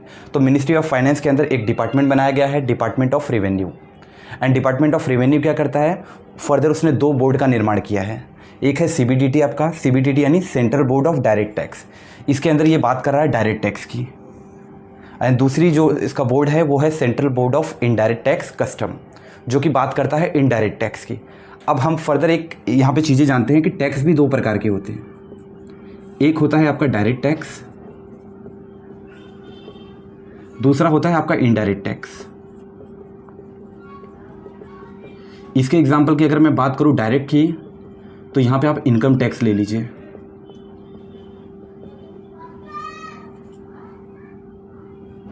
ठीक है, डायरेक्ट टैक्स में मैं बात करूं तो यहाँ पे डायरेक्ट टैक्स में आपकी इनकम टैक्स आ गई।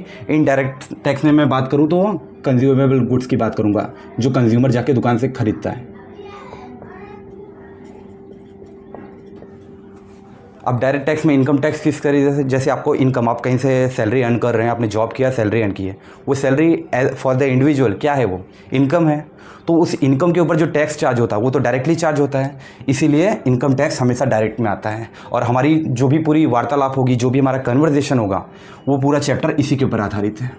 एंड जो दूसरा है इनडायरेक्ट टैक्स, उसे मेंटेन कौन करता है, central board of indirect tax and custom.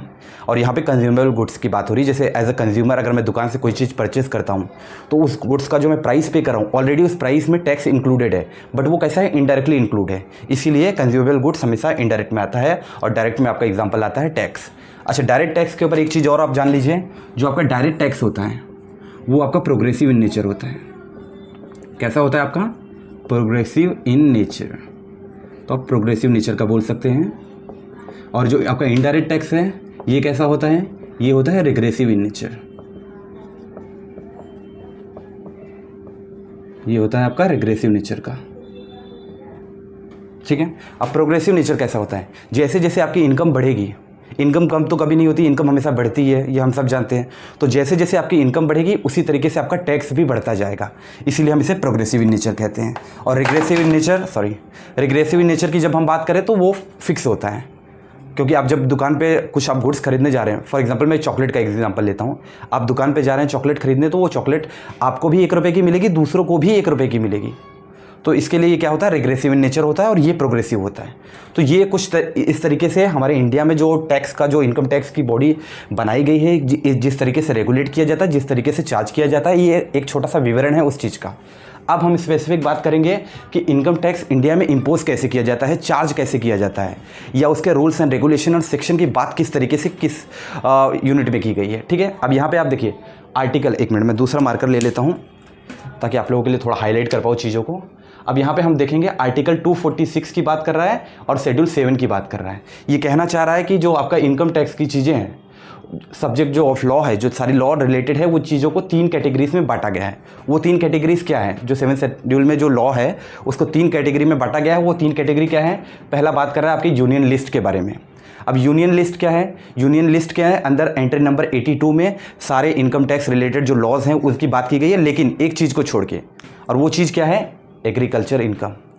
तो यहाँ पे वही चीज़ बेसिकली कहना चाहता है, taxes on income other than agriculture income.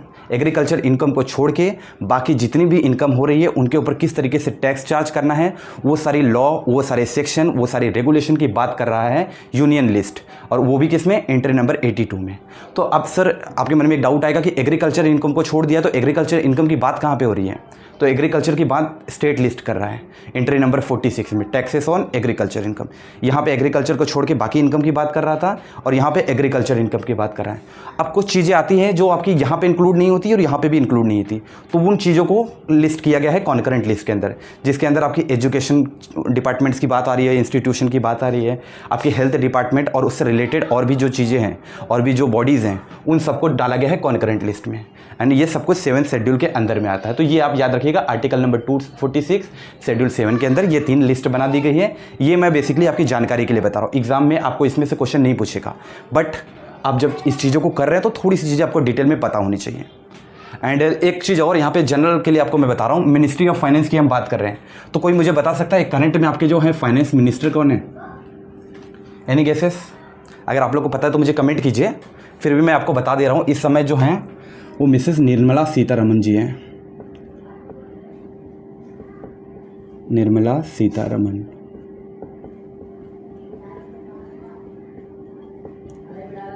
आपने इन्हें देखा होगा कई बार, न्यूज़ में आपने लगाया होगा, तो पार्लियामेंट में जो फाइनेंस बिल पास होता है तो निर्मला सीतारमन जी ही उस बिल को पेश करती हैं, उसके अंदर बहुत सारे अमेंडमेंट की बात होती है। तो आपको ये चीज़ें पता होनी चाहिए। अगर आप नेट का अटेम्प्ट कर रहे हो तो बिल्कुल आपको पता होना चाहिए, अगर आप सेट का अटेम्प्ट कर रहे हो तो आप जनरल नॉलेज के लिए ये एक चीज़ देख सकते हो, बट आपको क्वेश्चन ये नहीं पूछेगा। ये हो गया आपका बेसिक स्ट्रक्चर, आप एक बार इसको देख लीजिए एंड इसका चाहिए तो स्क्रीनशॉट आप ले लीजिए, एंड फर्दर नेक्स्ट स्लाइड में मैं चीज़ें थोड़ी सी डिटेल में करवाता हूँ आपको, तो एक बार आप इसका स्क्रीनशॉट ले लीजिएगा इस।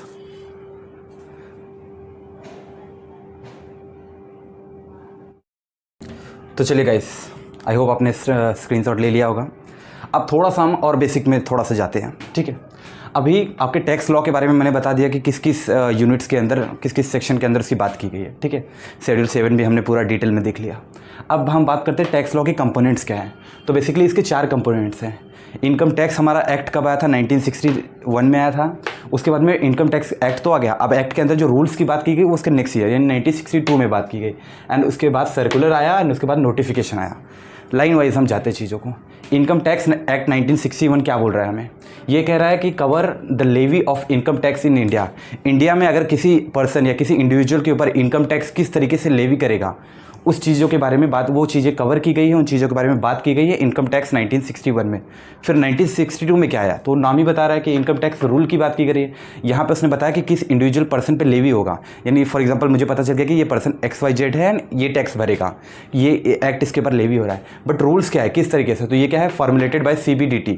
हमने पीछे ही मैंने बताया, ये वर्ड आपको बार बार मिलेगा, central board of direct tax, CBDT, for the proper administration of the act. इस एक्ट को प्रॉपर तरीके से इंप्लीमेंट किया जा रहा है या नहीं किया जा रहा है, एंड अगर किया जा रहा है तो किस जो स्लैब्स बने हैं, टैक्स के रेट के जो स्लैब्स बने हैं वो बराबर उस तरीके से उसी क्राइटेरिया में काउंट हो। इसका ध्यान कौन रख रहा है? Income tax rules 1962। सर्कुलर क्या है? सर्कुलर अगेन CBDT, यहाँ पे जब वो इनकम टैक्स रूल को वही मैंडेट कर रही है तो जो सर्कुलर है उसे भी CBDT ही इशू करती है।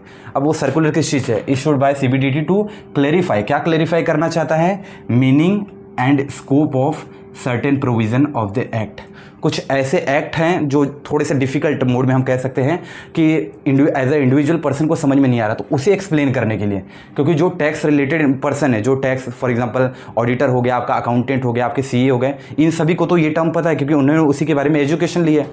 बट ये CBDT क्या करता है? सर्कुलर जारी करता है उन इंडिविजुअल पर्सन के लिए जो लोग टैक्स भर रहे हैं बट उनके उसके बारे में उन्हें डिटेल पता ही नहीं है, तो उनको ये क्या करता है? उसका meaning and scope of certain provision वो उनको बताने के लिए वो सर्कुलर इशू करता है। और कौन इशू करता है? CBDT, central board of direct tax. And last आता है नोटिफिकेशन। अगेन ये भी CBDT करता है, क्योंकि हम डायरेक्ट टैक्स की बात कर रहे हैं, तो जो कुछ भी होगा सब कुछ central board of direct tax ही करेगा। तो क्या है? Issued by CBDT to give effect to the provision of the act make and amendment rules. अगर किसी भी एक्ट में कुछ चेंजेस आते हैं, कुछ अमेंडमेंट लाने हैं, तो ये सब के बारे में कुछ चीज़ें इशू हो रही है तो उसका नोटिफिकेशन भी हमें CBDT ही इशू करता है। अब ये अमेंडमेंट कहाँ होता है वो मैंने आपको बताया, पार्लियामेंट में फाइनेंस बिल जब प्रोवाइड किया जाता है तो उसमें सारी चीज़ें अमेंडमेंट जो पिछली वाली हैं वो सारी चेंजेस करके इसके अंदर रखी जाती हैं। एक चीज़ और आप समझिए यहाँ पे, एक मिनट, इनकम टैक्स। अब जैसे इनकम ना हमें 5 तरीके से मिलता है, यहाँ मैंने gross total income chart mention कर दिया है, बट आप लोगों को पता होना चाहिए कि इनकम जो है हम 5 तरीके से अर्न कर सकते हैं। एक सैलरी के थ्रू, अगर हमें सैलरी मिल रही है तो वो। दूसरा क्या है, इनकम फ्रॉम हाउस प्रॉपर्टी, हमारी कुछ हाउस प्रॉपर्टी, हमारा कुछ घर है, हमने उसे बेच दिया है, उसके थ्रू जो हमें इनकम जनरेट हो रही है वो। तीसरा है profit and gain business and professional, आप कोई प्रोफेशनल बंदा हो, जैसे CA की हम बात करें या फिर हम MBA वाले मैनेजर्स की बात करें, वो पर्सन हो गए, या तो कोई बिजनेस हो आपका, तो बिजनेस होगा तो आपको प्रॉफिट होगा, तो ऐसे पर्सेंट इस चीज़ के अंदर आते हैं, तो उनको भी जो प्रॉफिट होता है वो उनके लिए इनकम ही है, तो वहाँ की बात करता है। चौथा आता है आपका कैपिटल गेन। अब capital gain in the sense कैसे मैं कहूँ आपको, फॉर एग्जांपल मैं ओनर हूँ किसी बिजनेस का, मेरा गुड्स है कि फॉर एग्जांपल मैं क्रिकेट बैट बनाता हूँ, तो क्रिकेट बैट जो मैं बेच के कमा रहा हूँ तो वो तो मेरा प्रॉफिट हो गया, ये तीसरे पॉइंट में कवर हो गया, क्योंकि ये मेरे गुड्स हैं, मैं गुड्स को बेच के अगर कुछ अमाउंट कमा रहा हूँ तो वो मेरा प्रॉफिट हो गया, वो थर्ड चीज़ में आ गया। बट कैपिटल गेन की बात क्या कर रहा है, मैंने कुछ ऐसा प्रोडक्ट बेचा जो मेरा गुड्स नहीं है, मैं रेगुलरली नहीं बेचता। फॉर एग्जांपल मेरी कुछ मशीनरी थी जो बेड बनाने के लिए मैं यूज़ कर रहा था, बट मेरे अकॉर्डिंग अभी वो ओल्ड हो चुकी है, तो मैंने क्या किया, मैंने इसको बेच दिया और उससे जो मुझे प्रॉफिट हुआ वो यहाँ पे आ गया। तो कैपिटल गेन, वो मैं हमेशा नहीं बेच रहा, वो मेरा गुड्स नहीं है, अगर वो मैं हमेशा बेचता तो वो मेरा गुड्स में आ जाता और ये चीज़ थर्ड में काउंट हो जाती। तो कैपिटल गेन एक तरीके से आप उस चीज़ को समझिए। एंड पाँचवा जो इन चारों में इंक्लूड नहीं होता है वो चीज़ आ जाती है अभी पाँचवें में, income from other sources. For example आपका घर है, आपने रेंट पे दे दिया, तो उसके थ्रू आप जो इनकम जनरेट कर रहे हैं वो ऐसी सारी चीज़ें आपकी इनकम फ्रॉम अदर सोर्स में इंक्लूड हो जाती है। ठीक है, अब अगर फॉर एग्जांपल अब इन सब का आपको कुछ अमाउंट मिल जाता है, जब मैं आपका इनकम कैलकुलेट करता हूँ as a for example auditor, as a CA में अगर आपका इनकम कैलकुलेट कर रहा हूँ तो पहले मैं इन 5 क्राइटेरिया के हिसाब से आपका सारा अमाउंट लिख लूँगा। इसमें जो अमाउंट आपका एग्जाम्प्ट अमाउंट है, जो एग्जाम्प्ट अमाउंट है उसे मैं हटा दूँगा, एंड उसके बाद में एग्जाम्पशन हटाने के बाद सारे अमाउंट को मैं लिख लूँगा, और इसका जो टोटल आता है उसे हम कहते हैं gross total income. Gross total income जो भी आपका आए, ठीक है, यानी मैं बेसिकली इसकी बात कर रहा हूँ। यहाँ जो आपका इसका टोटल निकलेगा उसे हम कहते हैं ग्रॉस टोटल इनकम। अब इसमें से क्या होता है, इसमें से लेस होता है, इसमें से लेस क्या होता है आपका डिडक्शन।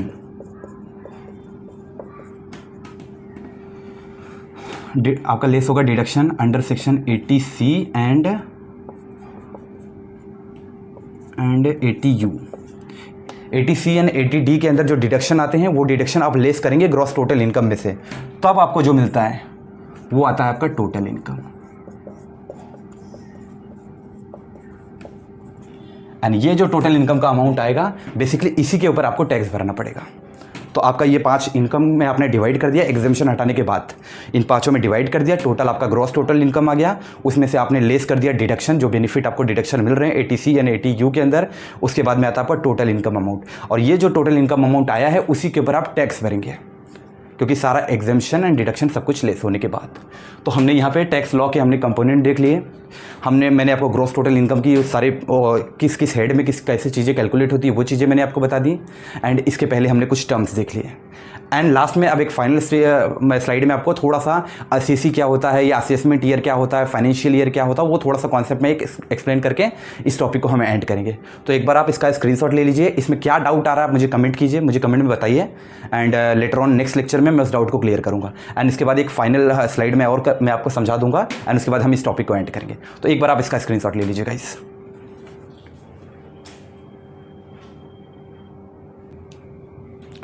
चलो गाइस, आई होप आपने उसका स्क्रीनशॉट ले लिया होगा। एंड अब हम थोड़ा सा बात करेंगे असेसमेंट ईयर की, प्रीवियस ईयर की बात करेंगे, ACC क्या होता है उसके बारे में बात करेंगे, और पर्सन क्या होता है उसके बारे में बात करेंगे। ठीक है, अब एक एग्जांपल से यहाँ पे मैं चीज़ों को आपको थोड़ा समझाऊंगा, यहाँ थोड़ा ध्यान दीजिएगा। अभी करंट में हमारा फाइनेंशियल ईयर क्या चल रहा है, तो हमेशा याद रखिए फाइनेंशियल ईयर जो हमारा स्टार्ट होता है वो अप्रैल से स्टार्ट होता है, एंड कहाँ होता है, मार्च को होता है। और अभी कौन सा साल चल रहा है, तो 1 अप्रैल से हमारा ये स्टार्ट होगा, 2024 चल रहा है, तो 1 अप्रैल 2024 ये होगा इसका स्टार्टिंग पीरियड, एंड 31 मार्च, लेकिन कौन सा, 2025 का। ये हमारा फाइनेंशियल ईयर करंट में जो चल रहा है। अब फॉर एग्जांपल मान लीजिए कि मैं इस फाइनेंशियल ईयर में कुछ अर्निंग करता हूँ।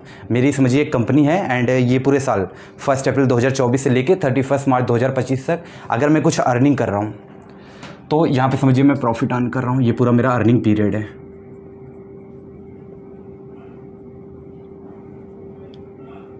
तो जिस पीरियड में मैं अर्निंग कर रहा हूँ उस पीरियड को कहा जाता है प्रीवियस ईयर। और इसका नेक्स्ट वाले की जब हम बात करेंगे, मैं यहाँ पे थोड़ा सा मेंशन करता हूँ, स्पेस नहीं है।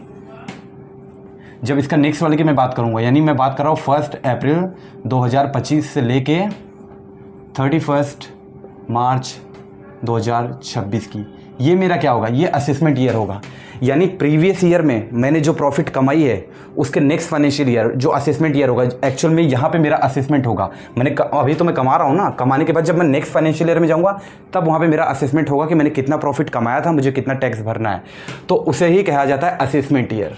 तो आप असेसमेंट ईयर का कॉन्सेप्ट याद रखिए। असेसमेंट ईयर वो ईयर जहाँ पे हम असेस करते हैं सारी अपनी इनकम को और उसके हिसाब से जब हम टैक्स निकालते हैं उसे कहा जाता है असेसमेंट ईयर। और प्रीवियस ईयर यानी प्रीवियस ईयर वो ईयर होता है जहाँ पे हम प्रॉफिट अर्न करते हैं, जैसे मैंने ये एग्जांपल देके आपको समझाया। फिर भी एक बार आप प्रीवियस ईयर को आप जानो, प्रीवियस ईयर है क्या। ये सेक्शन 234 के अंदर आता है एंड ये सेक्शन 29 के अंदर आता है। अच्छा, प्रीवियस ईयर इंक्लूड सेक्शन 234 के अंदर आता है, लेकिन जो इसका डेफिनेशन दिया गया है, जो इसकी मीनिंग की बात की गई है, तो वो सेक्शन 3 में बात की गई है। अब वो क्या कहा गया है, एक बार देखते हैं इसको। Previous year means as per section 3 क्या बोल रहा है, it means the financial year immediately preceding the assessment year. वही बात हो गई कि जो आपका प्रीसीडिंग ईयर था, जो आपका ईयर रन कर रहे थे, जिसमें आप प्रॉफिट कमा रहे थे, एग्जैक्ट उसकी बात कर रहा है यहाँ पे। अब यहाँ क्या बोल रहा है, year in which income is earn. Again वही इनकम आप यहाँ पे ही अर्न कर रहे हैं, तो यही आपका प्रीवियस ईयर होगा। मैंने ऊपर समझा दिया, जिस फाइनेंशियल ईयर में आप इनकम अर्न कर रहे हैं वो आपका प्रीवियस ईयर हो गया। एंड नेक्स्ट ईयर जहाँ पे आप असेस करने वाले हैं चीज़ों को, क्योंकि कंप्यूटेशन करने वाले हैं, वो हो गया आपका असेसमेंट ईयर। आपको ये दोनों कॉन्सेप्ट क्लियर हो गए।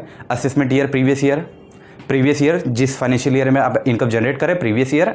असेसमेंट ईयर उसका अगला साल जहाँ पे हम चीज़ों को असेस करने वाले हैं, अपने इनकम टैक्स को, अपने इनकम को कंप्यूट करने वाले हैं। अब आते हैं तीसरा, असेसी। सेक्शन 27 के अंदर असेसी कौन होता है, तो असेसी एक पर्सन होता है। असेसी एक पर्सन होता है जिसके इनकम के ऊपर हम टैक्स चार्ज करने वाले हैं, उसे कहा जाता है असेसी। तो असेसमेंट ईयर में जब हम असेस करते हैं इनकम टैक्स को, तो किसके इनकम को हम असेस करते हैं, जिस पर्सन के इनकम को हम असेस करते हैं असेसमेंट ईयर में, उसे ही हम कहते हैं असेसी। तो असेसी एक पर्सन होता है। बट अब पर्सन कौन होता है, तो पर्सन की भी बात की गई है सेक्शन 231 में। अब पर्सन कौन हो सकता है, पर्सन एक इंडिविजुअल भी हो सकता है, HUF हिंदू अनडिवाइडेड फैमिली भी हो सकती है, एक आपका जुरिस्डिक्शनल पर्सन के अंदर भी आ गया, वो भी बंदा हो सकता है। ये आपकी कोई कंपनी ले ले, बहुत सारी चीज़ें हैं इसके अंदर। इंडिविजुअल कोई पर्सन भी हो सकता है, कोई कंपनी भी हो सकती है, हिंदू अनडिवाइडेड फैमिली भी हो सकती है, आर्टिफिशियल पर्सन भी हो सकता है। तो ये सब कुछ आता है पर्सन के अंदर। तो असेसी एक पर्सन होता है, लेकिन पर्सन कौन हो सकता है, तो ये सारे लोग पर्सन हो सकते हैं।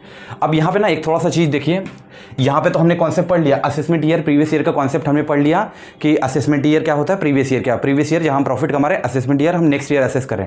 लेकिन कुछ केसेस ऐसे हैं जिसमें असेसमेंट यानी प्रीवियस ईयर ही असेसमेंट ईयर है, यानी हम यहीं पे इनकम अर्न कर रहे हैं इसी साल, और इसी साल हमारा असेसमेंट भी हो रहा है। क्यों इस साल हो रहा है वो हम देखते हैं। तो कुछ ही केसेस ऐसे हैं। फॉर एग्जांपल ये 5 सेक्शन के बारे में बात की गई है। अब पहला क्या बोल रहा है, सेक्शन 172 इसके अंदर आ रहा है। पहला क्या बात कर रहा है, income of non resident from shipping.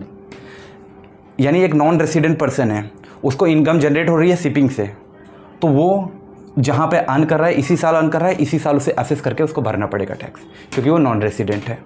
Section 174 किस बारे में बात कर रहा है, सेक्शन 174 बोल रहा है income of person living India either permanently और लॉन्ग पीरियड ऑफ टाइम।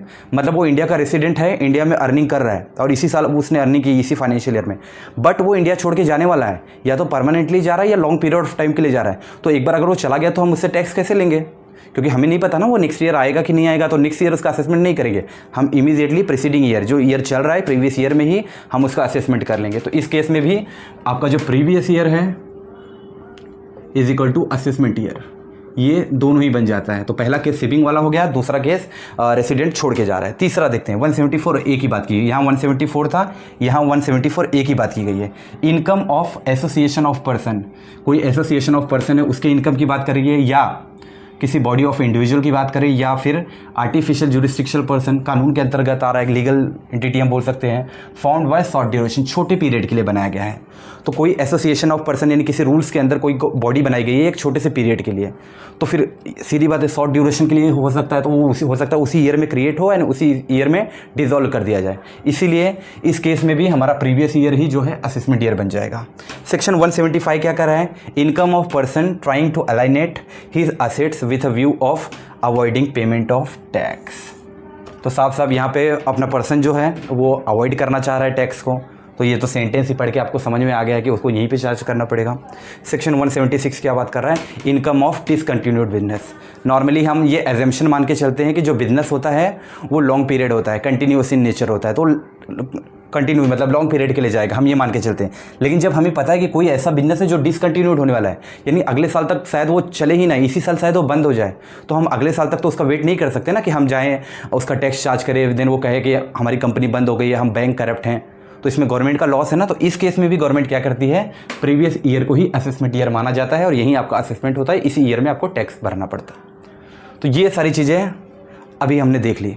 मैंने आपको पूरा लॉ किस तरीके से इंडिया में काम करता है, इनकम टैक्स का कंपटीशन हम किस हेड्स के अंदर करते हैं एंड किस स्टेट वाइज किस यूनिट में इसकी बात की गई है, सेक्शन वाइज मैंने चीज़ें बताई एंड पांचों मैंने हेड्स ऑफ इनकम बताए, उनका कैसे टोटल इनकम होता है, ATC ATU के अंदर कैसे आपको डिडक्शन हटा के आपको टोटल इनकम जिसके ऊपर टैक्स चार्ज होगा, ये चीज़ें मैंने आपको बताई। इसके बाद में मैंने आपको असेसमेंट बता दिया, प्रीवियस ईयर बता दिया, मैंने आपको असेसी का कॉन्सेप्ट बता दिया एंड पर्सन का कॉन्सेप्ट बता दिया।